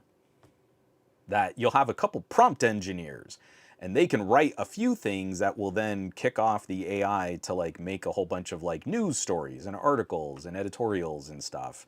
And you just won't need to ever go to a human-made publication ever again. I really believe that Google engineers working on this stuff believe that's the inevitability. And I think anyone a step removed and looking from the outside in is pretty aware that that's never going to work the way that they're telling investors it's gonna work. I don't know. There's no way around it until there's some kind of pushback and some kind of opposition to that. But the way that we're letting them just continue operating like this with no real legal or regulatory intervention means that they can entrench this business practice to a degree that will be very difficult to untangle. Oh, Oliver, after seeing your video about the Unihertz Tank 3 made me get a rugged Ulefone Armor 27T at work. 404 grams of freedom. Jokes aside, have you tried to work with Ulefone? I don't think I've talked to those people. I tend to try not to like get on every single list of reviewers for every single manufacturer. For example, like I really liked working with the folks at Infinix. I really didn't want to cover all of those sort of techno adjacent brands. I can point to one, I'm good with that. I've actually significantly curtailed. Like I don't want to talk about every single Poco and Redmi and Xiaomi. I just can't. I really can't. I'm still struggling to finish my Xiaomi 15 Ultra camera review. I can't add 7 more phones on top of that. And especially for minor variations and tiny little differences, and I'm just not that excited about what's going on. But I should reach out to Ulefone and just see if I could maybe kind of get hands-on with something new, just something kind of fun. Rugged is a very unique kind of conversation, and they are fun. I need to do a Unihertz apology video, because I've been saying for a while now, these are terrible phones. And I kind of need to apologize for some of that phrasing, but I need to also stand with the idea that it is kind of a terrible phone, but they're amazing appliances. Just a cute, quick little note before we move on to the gadget block from Engadget, written up by Jackson Chen. Half-Life 3 is reportedly playable in its entirety and could be announced this year. I'd like you all to read the article, and they have like a Q&A and some of other rumors and posts that are kind of pointing to this data and information. But I wanted to throw this out as a question to folks in here, because I know we have a few gamers in this chat. I am painfully and wildly reminded the recent interview, the recent interviews surrounding like the Half-Life 2 anniversaries and what Valve and Steam have been doing. Gabe Newell was in this one clip saying, well, we were looking at doing this Half-Life 3, but there wasn't any point in doing it just to finish the story. Internally, Valve looks at Half-Life as a platform for innovation. And Half-Life 1 to Half-Life 2, there was something innovative. They could push the boundaries on gaming in an exciting way. From Half-Life 2 to Half-Life Alyx. You know, Half-Life Alyx demonstrated a sea change in how we handled VR action titles. It's an incredible game to play. So what would be the innovation? What would move the gaming market? What would shock us or impress us? What about a Half-Life 3 makes sense today that we couldn't have done 2 or 3 years ago or 5 years ago? I'm kind of curious. Does anyone have any thoughts on this?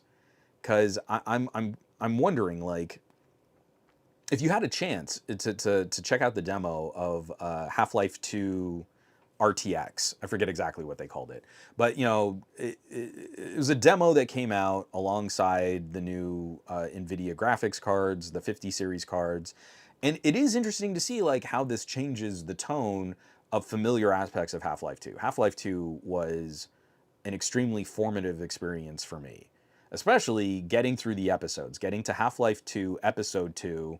I still feel the end sequence of Half-Life 2 Episode 2 is one of the most cinematic, engaging experiences I've ever had in gaming, ever. I know things have surpassed it in terms of quality and graphics and storytelling, blah, blah, blah, blah, blah, but nothing has hit and maintains that memory space like driving around in a car across an entire small city to fight multiple striders with every single gaming mechanic that you'd built up to that point. Every like gravity gun, every bazooka, every weapon that you've acquired, trying to find the ammo, fighting individual people on the ground, shooting bombs up at striders, getting back in the car, driving over to another part of the city. Like nothing has reached that level of manic, frenetic cinema action. Or I should say, nothing has impressed upon me that level of manic cinema action in a way that I feel was as fresh or as exciting as Half-Life 2 Episode 2. So where do we go? What in gaming needs to be disrupted, or what in gaming needs to be pushed? What boundaries are we really looking at? Because I don't think it's graphics. I don't think Valve is going to come out and say, hey, we're making this play because we really care about the image fidelity, and you need a $2,000 graphics card to see all of the individual mustache hairs on Gordon Freeman when you look in a mirror with path traced lighting effects. Like, I don't think that's Gabe's play. But that also means, like, what is it that we are going to talk about? Half-Life Alyx really helped move the needle on action titles for VR, and I don't think we get a Batman game in VR if we hadn't seen the success of Half-Life Alyx. So where do we go?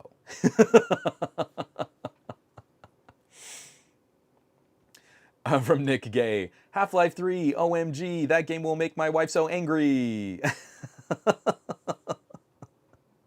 I don't know that I'll be able to play it. I'm having such a hard time with first-person shooters.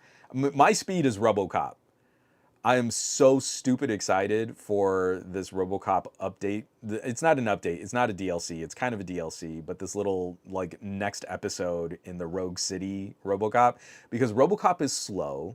He's a tank, and I don't get all of the like head shakiness. So it seems to keep my motion sickness at bay. But I tried, what was it that I just tried playing recently? It was another first-person shooter, and I got about 10 minutes in and then went, nope, I've got the hot spit in my mouth and I'm breathing hard. I got to put this game down. And it's not anything on the game. It's just my brain now does not like the modern aesthetic of first-person shooters, and it lays me on my ass. It's so bad. PP Joker, Half-Life 3 confirmed. What is this, 2013? I think we were all waiting, like, are they going to wait till, like, 2033 to put this game out? Like, you need threes. I heard you like threes in your game release date, so we put some threes in your threes for Half-Life 3.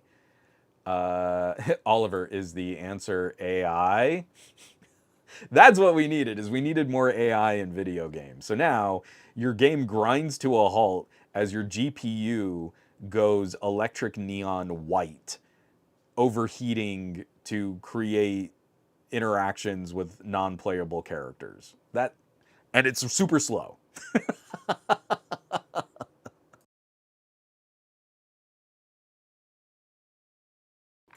From Roth Sathi, the Half-Life 2 anniversary documentary, which you should all watch. That's where I was kind of cribbing and pulling some of my intro to talking about this. The Half-Life 2 anniversary documentary did show some features that were going to be added to the supposed next installment for Half-Life Episode 3 or Half-Life 3. And yes, individual game mechanics we can absolutely keep progressing on. There's still new fun ways to engage, sort of the evolution of the idea of the gravity gun. And if you haven't, go take just like a quick spin through Half-Life 2. Gravity gun gameplay holds up so well. If you haven't in a while, go fire up the first Portal. Portal gun mechanics, still so fun. I mean, it feels good. And that's what I mean, is like, what in a game today would feel that good and feel fresh? Like, this isn't something that I've seen done in another game before. This isn't something that, we've kind of had a different flavor of in the past. Like, Gravity Gun changed a feel in what it was like to run down hallways and mow down enemies. It felt like something completely unique. And that's, I think, kind of the higher level the bird's eye view that Valve has put on Half-Life, what is it that's going to change someone's brain and how they think about this style of gameplay? From Nick Gay, 8K Half-Life with VR and AI-generated multiplayer levels. And it's free to play. We're inventing this thing called the prize box. Totally new game mechanic where you just give us lots of money and then you get a digital prize box with something random inside. A DTNL Half-Life 3 would be so well optimized that even a Celeron could run it at 45 frames per second. Yeah, also, will Half-Life 3 be Steam Deck playable? I think not. Excuse me. Oh, Rothsasti is talking about from the documentary. Go watch the documentary, by the way. If you aren't into this kind of stuff like I am, it is still an incredible look at like what Half-Life is. This is like this really critical historical point in gaming history. And I'm just a sucker for those kinds of, I know it's nostalgia bait, but I'm a sucker for those kinds of retrospectives. And often that's the kind of fodder that you'd see in someone's like hour-long video diary editorial. But like Valve did it themselves, so they had access to a whole bunch of stuff that's like really cool to check out. But Rotsasi also saying 2 abilities, the ice gun and blob mechanics, are now in Deadlock, which is Valve's hero MOBA. And I'd be curious if that was like enough. Is it that we've got a couple new like game gun mechanics, or is there something fundamentally new about putting together level design, maybe incorporating the Aperture Science storyline stuff into this? You know, you could go from gravity gun to an ice gun to the blob stuff to portal mechanics. Like, can you start tying all of these things together in a way that changes up how you approach a first-person shooter? That I mean, like, to me, it's got to be something that big that I can't even quite see over the hurdle. Like, I can't quite see over the wall how much higher level that organization would need to be. How do you make a game when all of the mechanics in that could be potentially game breaking? Like a gravity gun that could maybe pull bricks out of a wall, so you'd have to have destructible structures, or an ice gun that allows you to traverse levels in a very different way, but it's not like a vehicle, right? Or portal mechanics. Like, can you just shoot portals anywhere? Well, that radically expands like the scope of every single map. And there's a reason why the first Portal was a lot of these like individual puzzle mechanics in very small rooms, because like the amount of space that the game needs to conceptualize outside for a portal mechanic. But then you've got a portal mechanic, and then you could do a gravity gun mechanic and then flow through portals with an ice gun. Like, almost seems impossible to put all of that stuff into one game and have that game be playable, or at least intelligible, or it's not just a mess of individual random events. From Goat V8, is the motion sickness a new development? So I think I've always struggled a little bit, but with improved fidelity and improved frame rates, it's gotten worse as I've gotten older. So, like, when I was a little kid playing Doom, I don't remember having many issues, but I've had wild motion sickness my entire life. If I get in the backseat of a car and that driver is a little too aggressive on the brake, I might be done. It's like I genuinely don't do a lot of Ubers just because I can't guarantee I won't Rolf in someone's backseat. So that's always been a problem. More recently, it has curtailed my ability to play certain types of games. And we were just talking about Half-Life 2. I can't do vehicle sequences in Half-Life anymore.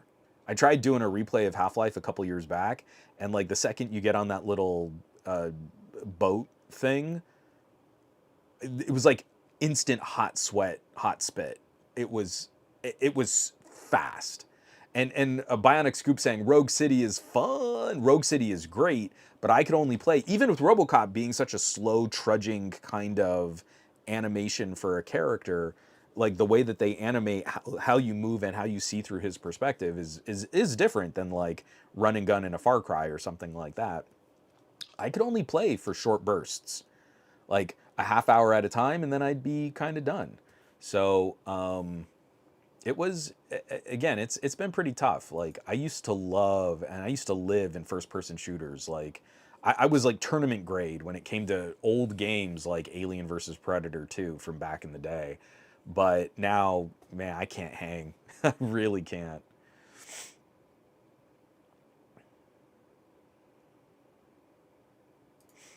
Okay, Oliver, this is kind of interesting. In honesty, I'd say that generative gameplay is the next thing. PlayerUnknown just released a game tech demo demonstrating the possibilities of it all. I think that could be it, but I don't think that's ready for like a playable game in the way that Valve would put out a title like Half-Life. I think you're totally correct, but I'd be surprised if that's the, like when PlayerUnknown is putting out demos, I'm not sure Valve is putting out a full game that's ready for consumers to jump on. But you're not wrong. I think that is going to be a major aspect moving forward of what we might see in game development, especially in game design.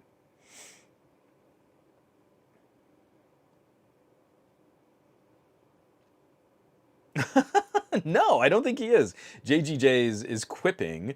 Is Gabe waiting till he passes to release Half-Life 3 to evade negative press? I don't. I think it is very possible that we could see chatter on Half-Life 3 by the end of this year. Not its shipping at the end of this year, but that we could maybe get an announcement or we could get a release date. I think we could get a release date sometime in 2025. And then we just have to plan our calendars. Does Half-Life 3 uh, intersect with the release of GTA 6?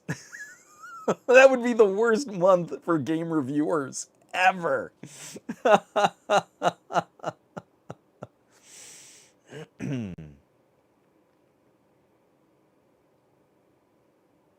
Oh, Al Sabachley. I've had a few really bad running, like doing field trips for my daughter's school where I'm trying to help other kids, but then I myself am also breathing really hard. Al says, I'm the same. I used to, blah, blah, blah. I'm the same since I was a kid. I used to barf on every bus school trip. It's brutal when you know, because you have to like get out of your head and like not pay attention to the feelings as your brain is telling you you're sick. It is the worst spiral because like you can maybe try to evade it or distract yourself and then you'll notice it again and it comes back even hard. It's so bad.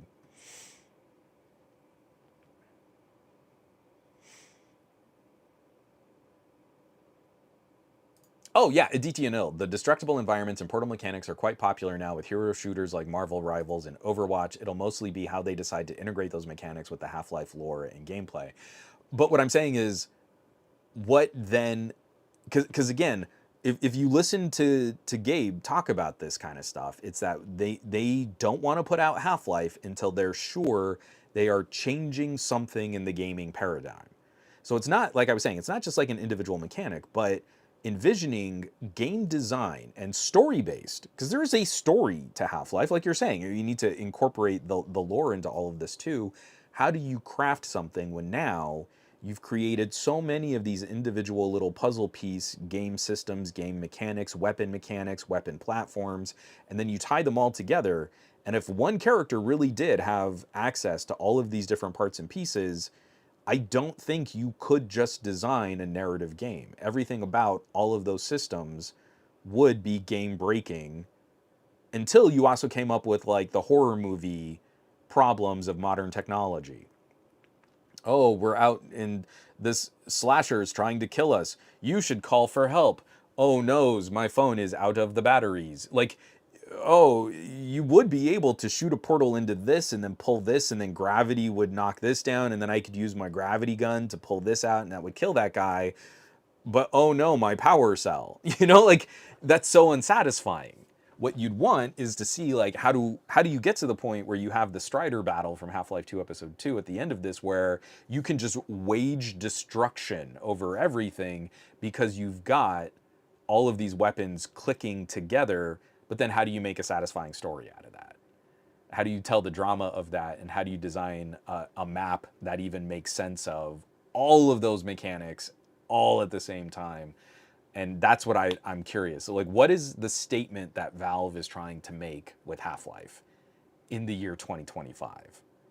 It has to be something disruptive. According to Valve, according to Gabe, it has to be something paradigm changing. And I don't know what can be changed right now.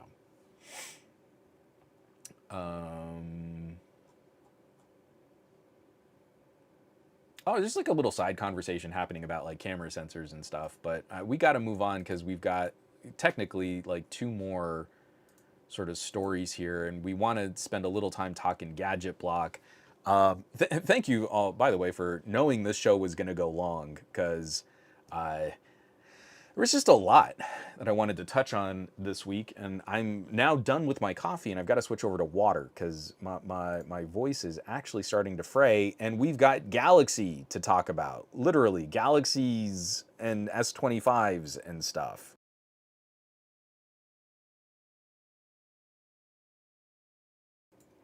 Oh, I do have to point out, though, Goat V8, what a good period of gaming. I'm playing Bully for the first time right now. Classic Rockstar was great. I loved Bully. Bully was so good. Okay, so first up, a little, just look back, just a little retrospect, because we don't often get these kinds of numbers, and we need to put these numbers into perspective. And are we really seeing progress, or are these things really doing well? Excuse me. So these we've got 2 stories here back to back about Samsung from GSM Arena. Who wrote this first one was written by Vlad. Samsung Galaxy S25 Ultra outsold the S25 and S25 Plus combined. Now, I've been repeating this truism because we don't get very clear numbers from Samsung anymore on what their sales numbers look like year to year. But it's my estimate that roughly 10% of Samsung's global sales happen above $600. That the vast majority of products. So when Samsung says, hey, we had another not record-breaking year and we sold like 250 million phones in that year, only about 10%, only about 25 million of them were $600 or more. The vast majority, the 90% of their phone sales are happening mid-ranger and entry level. When we did get better sales data year to year, that's how that kind of played out, especially following the Galaxy S10 era. And when Samsung stopped pouring as much money into marketing, we saw a significant plunge in sales on phones above $600. So now we at least have a couple months, 2 months of sales data from Samsung, and it's not painting a very rosy picture of their entry premium devices. So from this article, from Vlad's article, in the first 2 months of availability, Samsung allegedly sold 9.16 million Galaxy S25 units across all 3 models. Of those, a whopping 5.08 million units were Galaxy S25 Ultra devices, which is more than half. The Galaxy S25 follows with 2.41 million, and the S25 Plus is in third with 1.67 million. Now, that sounds real bad, because it is real bad. I have been saying for a couple of years now, I would say specifically since 2021, there is almost no reason to buy a Galaxy Plus. There really isn't. It is the worst set of compromises at the highest price. I can still kind of acknowledge where an S25 can work, especially for folks who want, I mean, obviously they're not small form factor, but just want a smaller phone. You can handle the compromises of having poorer quality camera sensors and poorer battery life just because you want that smaller form factor. I would still say go buy now, especially a Pixel 9a. That's a way better solution. And I know that's not small, whatever, but I feel for as expensive as a Galaxy S25 can be, there are other phones, or even here on my desk, I've got like my little Xiaomi, right? The camera sensors on the Xiaomi go head to head against the Samsung Ultra, but it's in a form factor that's much closer to the Galaxy S25 Little. The S25 is still a little bit smaller, but I think it's a better overall balance. It's a better overall compromise when we're looking at prices that are around $1,000. The S25 Plus has never made any sense. Even if you're a Samsung fan, if you can spend up a little bit, you get the Ultra, where you get the real camera sensors and you get better battery life. And even if you're not going to use it a whole bunch, you get the S Pen. Like, it is in every single way possible a much bigger jump, a much better bang for your buck. And you don't spend a lot more to make that leap.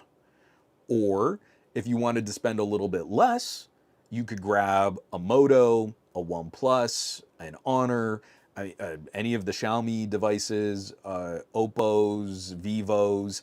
I mean, it is very easy to undercut the price of an S25 Plus and end up with a phenomenally better experience. Better performance, better cameras, better battery life, better charging speeds, and the few things that Samsung does really well, like DeX, that's it. DeX is a huge point, but I'd rather actually be using Moto's new screen share, whatever they're calling it, because it's technically not ready for anymore, but I like Moto's desktop mode better. So I am not surprised at all. And if anything needed to be culled, I really think Samsung should just get rid of the Plus. Have an S25 and an S25 Ultra.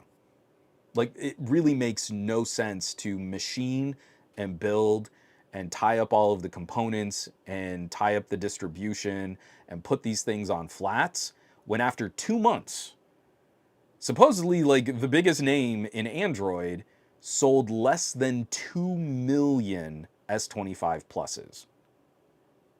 Sold less than 1 million a month of the premium tier Samsung experience. Imagine Apple put out a phone that sold less than 1 million units a month. They killed the iPhone Mini, and the iPhone Mini sold, I think, almost as many units as all of the S25s combined. And Apple was like, no, it's not enough. I think I might have exaggerated that. It might have been something like the iPhone Mini sold as many as the Ultras or something like that. But it was like, this is like, from Apple standards, a very unpopular device. And by Samsung standards, it would be a wildly popular device. So now we need to see play out how many more Galaxy S's do we think are going to be sold over the rest of 2025? Because I feel we're in for a huge sales slump until we get to like Black Friday sales. I think the peak core ownership, the peak core Samsung buyers have all gotten the phones that they want. And in the first 2 months of this product cycle, we haven't cracked 10 million units. It is kind of impressive that the Ultra hit 5 million. That is actually pretty impressive because it is the most expensive model that they offer, but the S25 Plus is basically just a stupid pain point phone that no one would really want to own. If they could move up to an Ultra, they would. So it really, in my mind, it really exists simply to be kind of a lame device so that people will want to spend more on an Ultra. We would need to see over the next, I don't know, 7 months, 8 months, until we start hearing rumors about an S26. I mean, we're already seeing rumors about S26. I don't think we'll see another 20 million units of Galaxy S's sold. I mean, again, of S25, S25 Plus, and S25 Ultra. Does anyone think we're going to break any records there? Are we going to see overall more than 25 million units of those three phones sold? And I don't think we will. Which means Samsung has yet, for a fifth year, has done significant damage to kind of the core premier Android device idea. You know, in all the ways that an iPhone can just coast because Apple has no competition, no one can buy an iPhone from another manufacturer. You're just stuck buying from Apple whenever you want to buy a new device. You can kind of keep a broader sales distribution of older and newer devices, and Apple's done a really good job of moving people up the food chain. Like the Pros, the iPhone Pros now represent around 30% of iPhone sales year to year. That's really impressive marketing. But Samsung has fallen off a cliff in trying to build the same kind of cachet where folding phones have not made up that deficit from the S10 to today. Folding phones are a tiny sliver of the number of units sold. And where we were back when we had like a Galaxy S and a Galaxy Note, we haven't made up the remainder, losing those premium Android sales. So you see fewer premium tier devices out in public, you see fewer advertisements for premium tier devices on Android, and it still kind of just contributes to this general fog, this periphery conversation about how Androids must be for the poors, even though the most expensive phones are Android phones. So, I don't know, 9 million units in 2 months. Peak offers the newest wave of new devices. The press like completely whiffed this year on Samsung offerings. We've seen Samsung struggle with One UI updates. Like, there's just no significant or tangible excitement about Galaxy S. And the big headlines for Galaxy Z are, oh, Moto might have a Z Flip killer. I guess the tiniest sliver of market where folding phones make sense. It's good for some headlines, but consumers aren't flocking to foldy bendy plastic screens. Like, that's just not a huge motivator.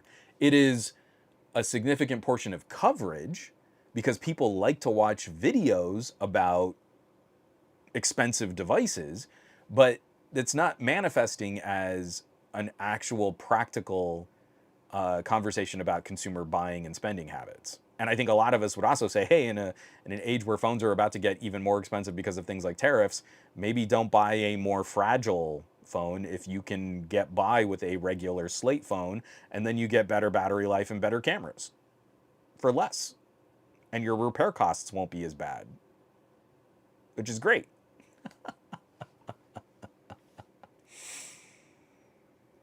So let me just kind of see if there were any good comments here. And then we have a follow-up to this because I feel Samsung's strategy is showing us that they are bereft of any ideas and that they are artistically bankrupt at this point, and that there might not be anything out there to help save Samsung's flailing smartphone division. We could be looking at the first steps of Samsung becoming like LG, in my opinion. Nick Gay saying, I just got an LG V50. Yeah, son. I'm really hoping that OnePlus gets a legit desktop mode with Android 16. Ron Guido is saying, I'm happy in a OnePlus world. JGJ, has the Plus model ever gotten much acclaim? I mean, no. But it's not really ever gotten much pushback either. I was kind of unique. In 2021 and 2022, I made videos about the S21 and S22 saying, don't buy these phones. They're not good phones. But every single time we hold up like a OnePlus is competition, someone will say, oh, you could just buy a Ultra and that's a better phone and you would spend more. But no one ever really makes the out loud, I'm saying it clearly, don't buy the S25 Plus. You'll have a whole bunch of people like, oh, I picked up an S25 Plus to review, and I was pleasantly surprised. I thought it would be terrible, and the bar was super low, but it wasn't as bad as I thought it would be. It still gets like an implied purchasing recommendation, even when rationally we should all be saying, as tech reviewers, don't buy this phone. Consumers aren't, but it's just kind of wrapped up in all of the search of S25, and you don't want to piss off Samsung, because if you get put on Samsung's naughty list, then you won't even get access to their devices or their executives or their PR, and that puts a hurt on your channel's financials because you have to talk about Samsung. It's the same thing with Apple. When a phone comes out that is a really crap phone, like the iPhone 12 series was a really crap series of phones for the first year of 5G, undersized batteries, and thirstier processors, there was still an implied purchasing recommendation. It still kind of got the benefit of the doubt recommendation. No one could come out and just say, hey, skip this year. Do not buy it.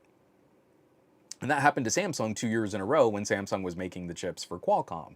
The S21 and S22, garbage years for Galaxy S series devices. But where is the actual hard and fast, I'm drawing this line in the sand and I am clearly communicating to the camera, this is a stick with a Galaxy S20 or wait for an S23, right? Who actually made it that clear for their audience what their recommendation was on that product? And I would say very few people, because that would have pissed off Samsung PR. Even when you have kind of the garbage tier S25 Plus, you still need to kind of imbue it with a, well, it's a Samsung, so it's a quality product and people should buy it. But it's not, and people shouldn't. And it's pretty clear that not a lot of people are. Less than 1 million a month is not a good place to be after the peak sales position at launch.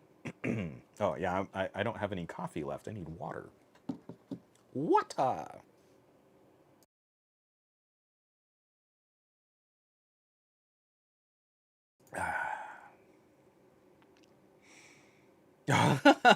Suhail, I mean, you're not wrong, but we won't get it.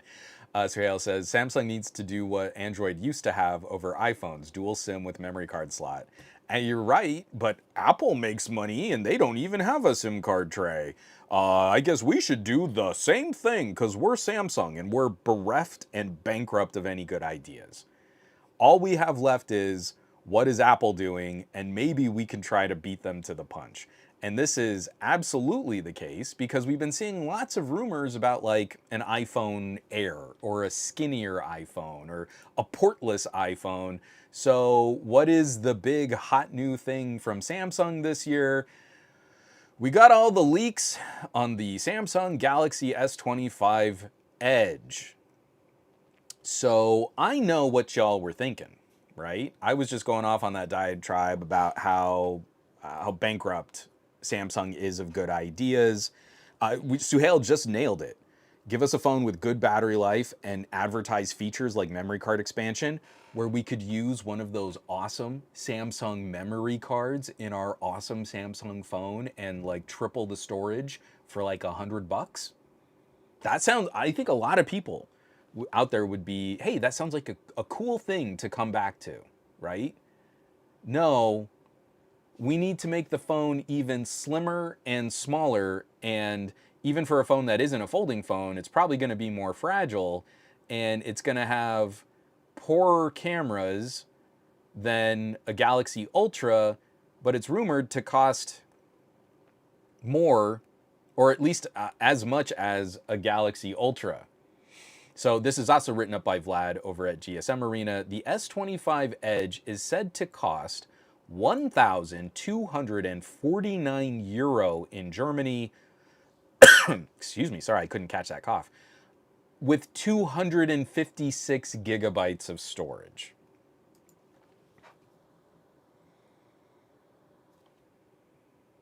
I really need to hear in the chat, who is looking at an S25 Plus or an S25 Ultra and says, I need to spend as much on an S25 Ultra, but I need the phone to be thinner, have less storage, and have fewer features. But I need to spend the same or more because I really want to show off a really thin phone.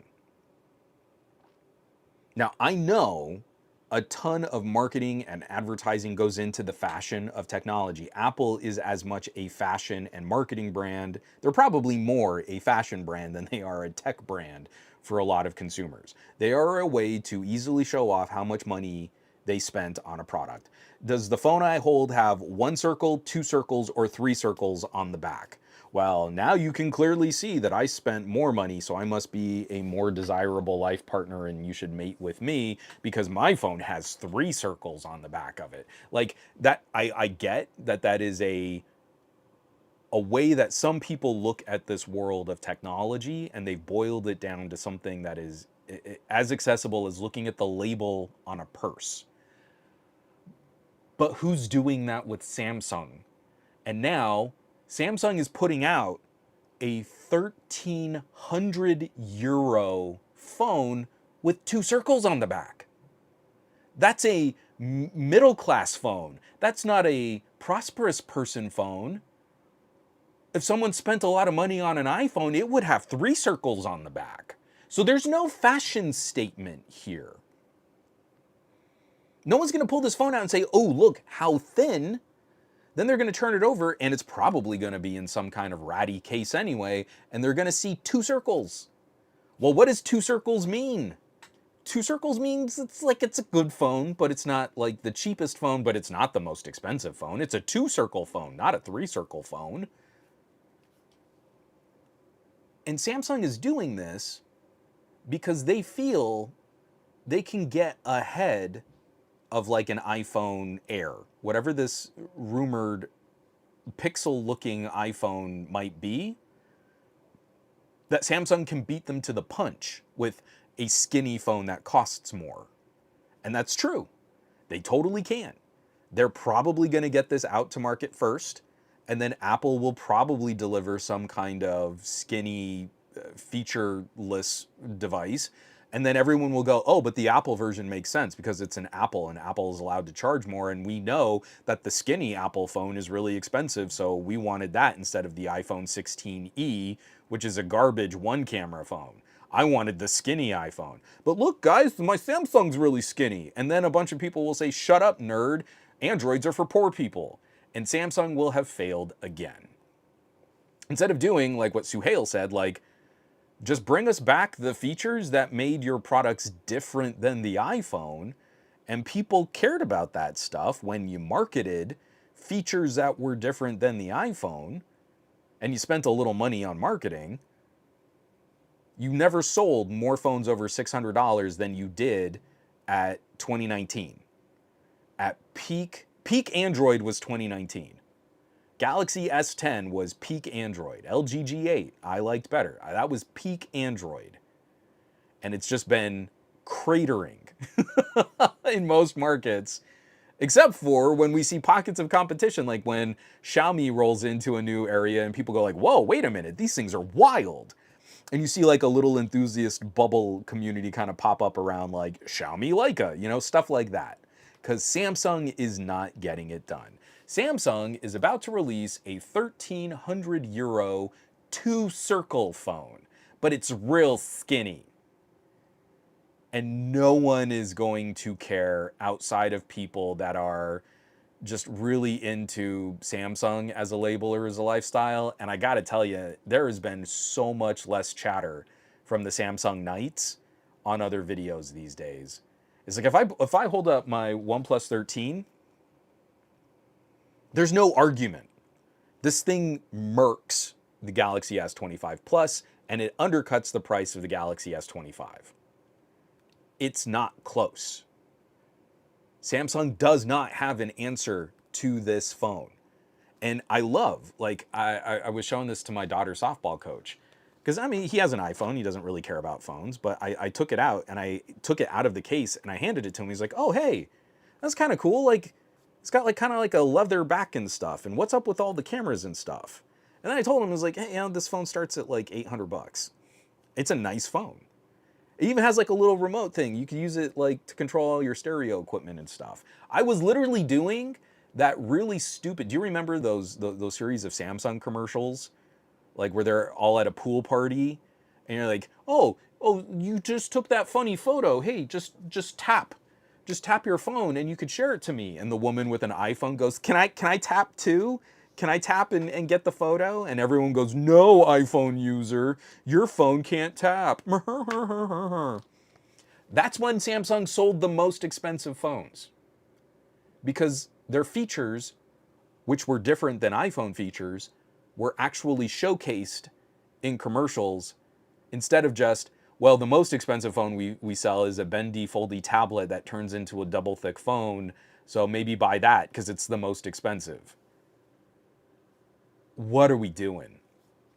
The fact that Android as like a platform, as like an operating system, and as like a community is still inextricably tied to this company, Samsung, which has just been flailing for the last 4 years. The S20 was not a good successor to the S10, and then Samsung just kept cutting corners, trying to compete on costs while copying business moves from Apple. And every single time I would point this out, people would kind of push back on me being too harsh or too critical. This is their big idea. Who in this chat wants to spend 1,300 euro on a skinnier phone? That was the sort of death of the old cell phone.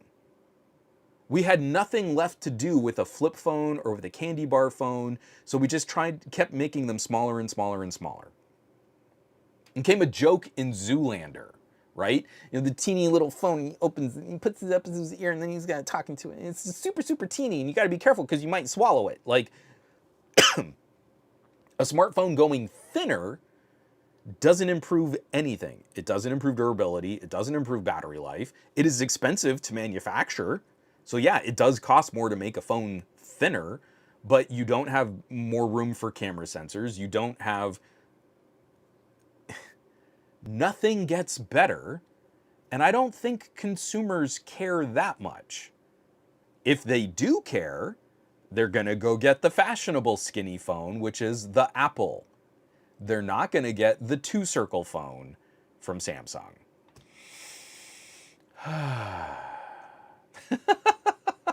I got real lit up there. I do not like, I think this is such a stupid idea. I hate this so much. Galaxy S25 Edge, I'm like actively hoping this crashes and burns as yet another failed fashion exercise. From the first, like, hey, the Galaxy Z Flip is really expensive, but it's a statement phone. It makes a statement. So don't worry about the fact that it's less powerful and has terrible battery life and it's super fragile and it's going to break real easy. You're making a statement by owning one. And no one cares. No one cares what statement you're making when you pull a Samsung out of your pocket. It is the least relevant bit of all of this, because the only fashion statement someone cares about is something that is immediately recognizable as a premium product, and that's not a Samsung. People know how to speak iPhone. They know what label goes on what purse. That's the statement. So now you got to do something else to encourage people to check out these kinds of products.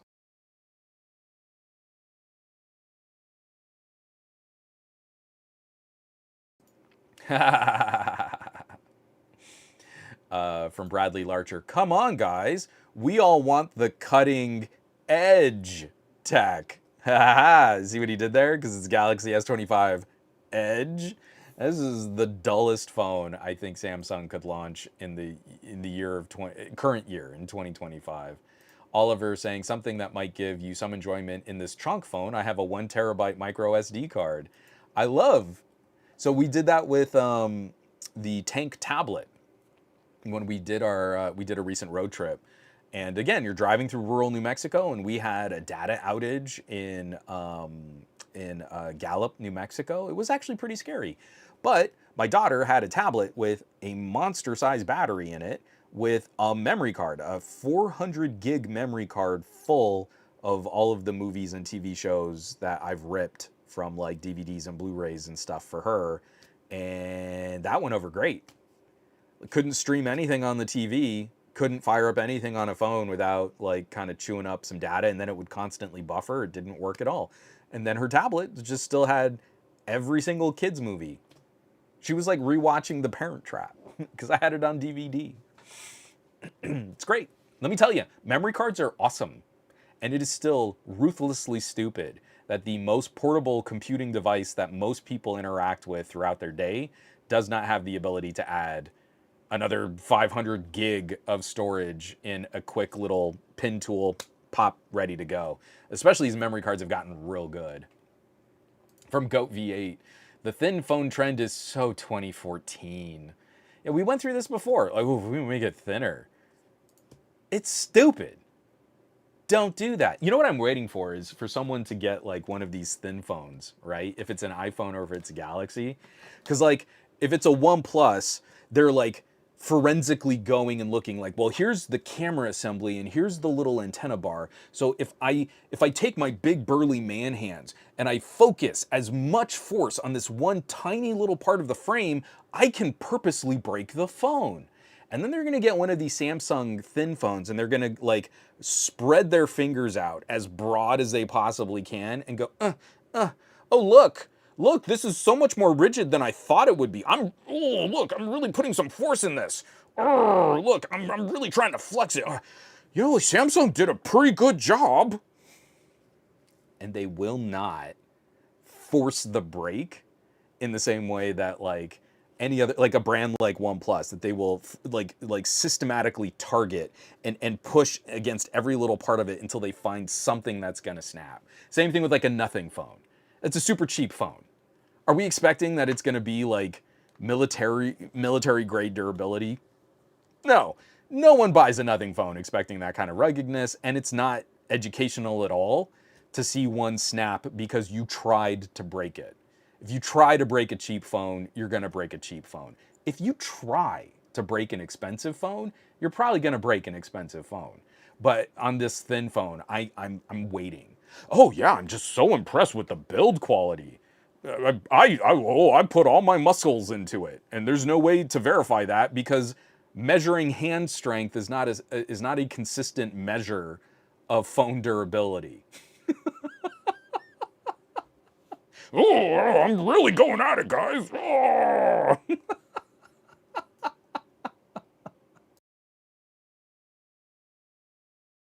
Oh, Farhan, again, all the things, man. Just add it to the list. Farhan says, Samsung could have used the S25 Edge to showcase their own battery tech comparable to silicon carbide, but they didn't. Of course they didn't. Oh man, that's so funny. Like all the things Samsung could put into their own phones, but they don't, because that would be expensive. From Dr. Claus 77, I don't get why a thin phone is supposed to be desirable given everything, and it's not. It's never been like the big hot thing. Oh, look how thin my phone is. Like no one's really felt like that's the thing. Because again, like phones have become such a commodity and such a practical purchase, and you need to have one to exist in a 21st century modern society. Like we're all just sort of acclimated to them. People aren't like, oh wow, and look, and oh how it fits in my hand, and oh like the chamfered edges, and like no, that's not it. So making the phone thinner immediately calls in like all the other like, oh, it's so light, I just love holding it. That doesn't register. It's like I'm trying to like, because I so viscerally hate the way that tech enthusiasts talk about average consumers, but then they're really just putting in their own bias and saying that's what average consumers care about. right? If I hold up a Windows on ARM machine with a Snapdragon chip and I say, hey, this has been a great laptop. Oh, but average consumers are really bothered by all the software support. And like, no, they aren't. They aren't at all. You are. So you're telling me you're basic. You're basic. And you couldn't figure out. When I let people use my gear, they're impressed by things like battery life. That's the stuff I hear. Oh, wow, this laptop's really quiet. The fan does kick on, but I can barely hear it. Like, that's what they tell me. Because I don't go and say, oh, but you can't even run like an old program from like 1998. Oh, I'm so bummed by the software support. I'm like, no, no, no, no. That's not a thing. Command control device. The Galaxy S25 Edge is dead on arrival if it can't cut vegetables with its sharp edges. Straight up misleading with that name. Spot on, command control device. Steven, does the same logic apply to the Nokia 9?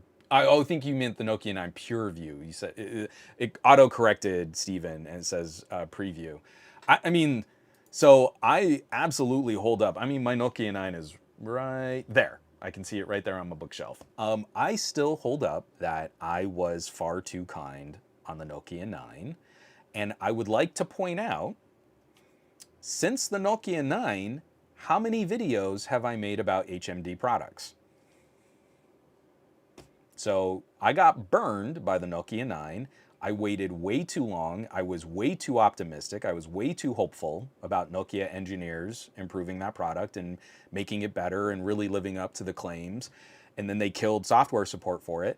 And Steven, let me know, how many videos have I made on other HMD products since the Nokia 9? Just share it in the chat.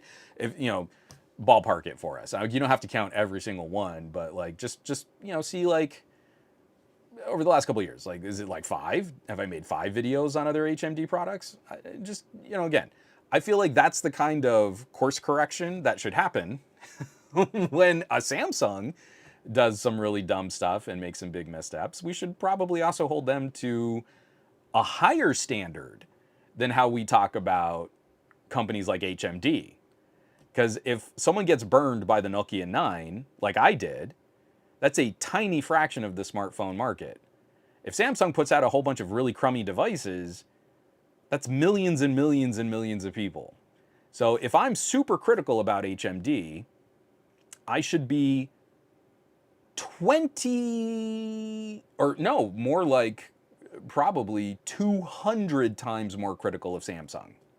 Because for every one person that got burned by the Nokia 9 like I did, 1,000 people are going to be burned by Samsung's bad business practices. The order of magnitude potential for harm is off the charts. So yes, we should absolutely take down a Nokia 9 PureView. But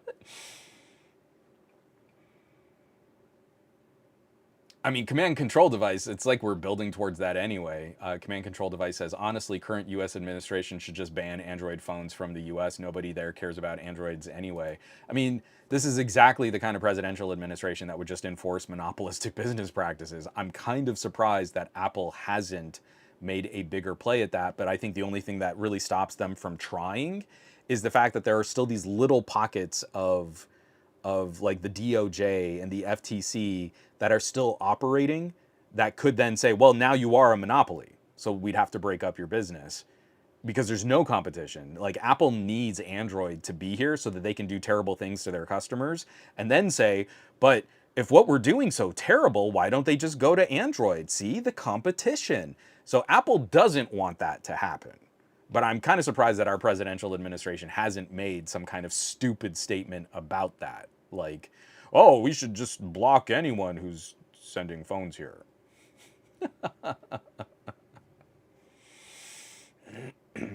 From Mountain Dew Lou, I hate the skinny phone trend with a passion too. I mean, don't get me wrong, I was super impressed with my Surface Duo. Because it's a book, and it feels like something wild that each panel is as thin as it is. The engineering amazing. But it was also a mini tablet that turned into a kind of passable phone. That to me, I thought was impressive engineering, but also got a very small recommendation. Like, this is not a broad idea. This is not a broad consumer trend. I don't think a lot of people should own one, but the people who will appreciate this are really going to dig it. I guess maybe I could be generous and say that there's a few people out there who want a tiny, thin panel phone. I just don't think that this is going to be a big seller. I think this is like a niche of a niche. And that it's still called Galaxy S doesn't make it seem any more exciting or disruptive. It's just another Galaxy S25, but thinner and more expensive. That headline writes itself. And I don't see consumers flocking to revisit Samsung's options now that the phone is thinner and more expensive. Again, a bunch of people will probably come out and say, hey, I mean, if you just want a phone like this, you should just get a Galaxy S25 Plus. Get one on a good sale.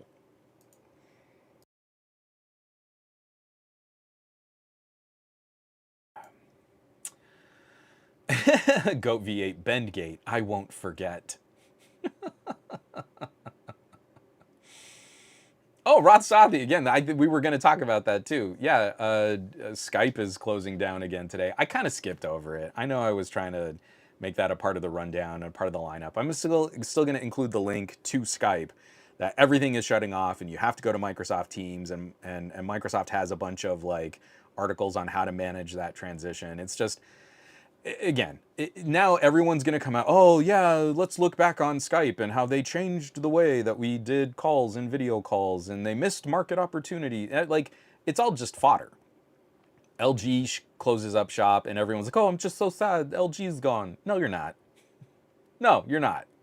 You're trying to milk that LG is in the headlines so that your own videos and articles can get some traffic, but let's not pretend that you cared about LG. And I kind of feel the same way. I liked Skype. I stopped using it. I don't think they kept pace with the market, and I think that shows in how they're shuttering the service now. Oh, Steven, he's saying, oh, darn that autocorrect. But I meant the joke that more lenses meant better chance on dating. So the problem is, I'm not going to go get my pure view. The problem is, 3 big circle is very easy to identify. 6 flush camera sensors just looks like the phone has a disease. So no one was looking at the Nokia 9 going, oh yeah, break me off a piece of that boy. He's a big spender. Because you didn't have those big circle ridges popping out that really catch the eye. If anyone really looked at a Nokia 9, it would look like, why are there so many pustules on the back of your phone? It was not an attractive look. But then also you could say, 3 big circle, I know that that's a premium, expensive, rich person phone. But a bunch of little circles on the back, now they're just trying too hard. That's definitely not an iPhone. So I think it would actually do way more harm to your dating chances. But yeah, I'm sorry, I thought you meant like in my criticisms of Samsung, like how come I'm not criticizing other brands as much. So I misread the intent on your comment there. I get it now, and the joke's a lot funnier, sorry. But yeah, so we're saying goodbye to Skype. We're saying hello to a Galaxy S25 Edge. And we're also saying hello to some potentially interesting competition in the app market landscape. I'm putting this out as we're wrapping up this podcast because I just saw what time it was, and I knew this was going to be a long show, but dag, yo. I'm putting out a call to action. I put out a call to action 2 weeks ago, just asking for questions on, like, could you plug a phone into your TV? And I got 2 replies. A lot of people would comment on social media, but I can't track those comments and save them as easily. But I did get 2 people who commented on this question.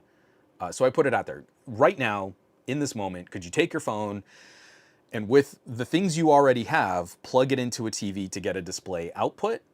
And I got a comment from Oliver As a response to the question asked in the podcast, I do have 3 phones that have the ability to use a desktop mode. The best one is, in my opinion, is Dex on my S20 FE, but my Mate 30 Pro has been converted into a mini PC as its screen is broken, has a cooler attached to the back, and therefore does not throttle when running apps, but the Dex UI is a bit better for PC use. And then I also had Overlander say on my S20 Plus, yes, but that's kind of cheating with Dex, and I've screen shared to TVs before. It's just not as smooth with the Pixel 8. So I'd still be curious to see, I mean, if you go back 2 weeks on the podcast, do you have everything you need in this moment? Because that's the question. Part of the conversation 2 weeks ago was, it's so difficult. It's like insurmountable. You'd have to have a monitor and a keyboard and a mouse, and who has all these things to turn their phone into another computer? But for me, it's like, if I have a cable and that cable plugs into my TV, I can just do it, right? So in this moment, can you plug a phone into another monitor TV and see an image just pop up on that screen? I mean, if you want, you can go back 2 weeks and leave another comment on that episode of the podcast. It was an interesting discussion we had at the very end of the podcast, just whether or not this is really a deal breaker. Because I think techies make this sound like it's so hard, and I really don't think it's that hard. I really think it's easier than people make it out to be. Especially since Android 16 Beta 4 totally has a desktop mode, y'all. You just need to ADB a whole bunch of commands and dig into the source code and unlock a bootloader. It's totally a thing average consumers are going to use. Sorry, I couldn't help that snarkiness. So this week, I have another call to action. If you've even made it this far, this is a 3-hour podcast we're going on. I want you to reach out to your family and friends.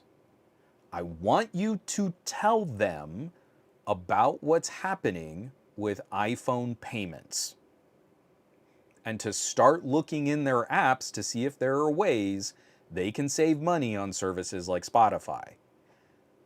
I don't believe they will have a long window where they will save money on Spotify. I think Spotify will start to jack up prices because people were already paying more if they purchase their subscription through an iPhone or through an iPad or through a Mac.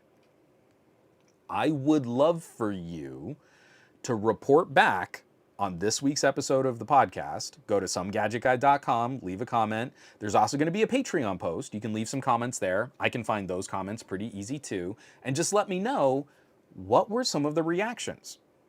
What did people say when you pointed out, hey, now you can go to Spotify directly and you don't have to change anything.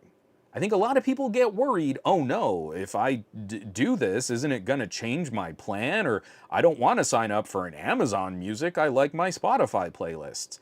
And this is a rare opportunity where you can go to them and say, for a short period of time, exactly the same, all you're going to do is pay for Spotify through Spotify.com instead of through the Spotify app on your iPhone. Report back and let me know, does this idea gain any traction? Do people care about saving money in 2025? With everything else becoming more expensive, more tariffs, more streaming services, gadgets skyrocketing, grocery prices going through the roof, are they interested in hearing about how they can keep using the same service but pay less? And please drop me some comments. I would love, and I will read out some of these if I get replies. We will talk about some of those on next week's show. So, folks, I need y'all to have an amazing week. It's going to be a really busy week for me. I'm trying to get ahead of a couple projects because we are looking at trying to do a family vacation in the middle of summer, and I'm literally working on stuff today that probably won't come out for a couple weeks, but man, it is wild kind of playing with some of these accessories and toys and this new e-bike that I got.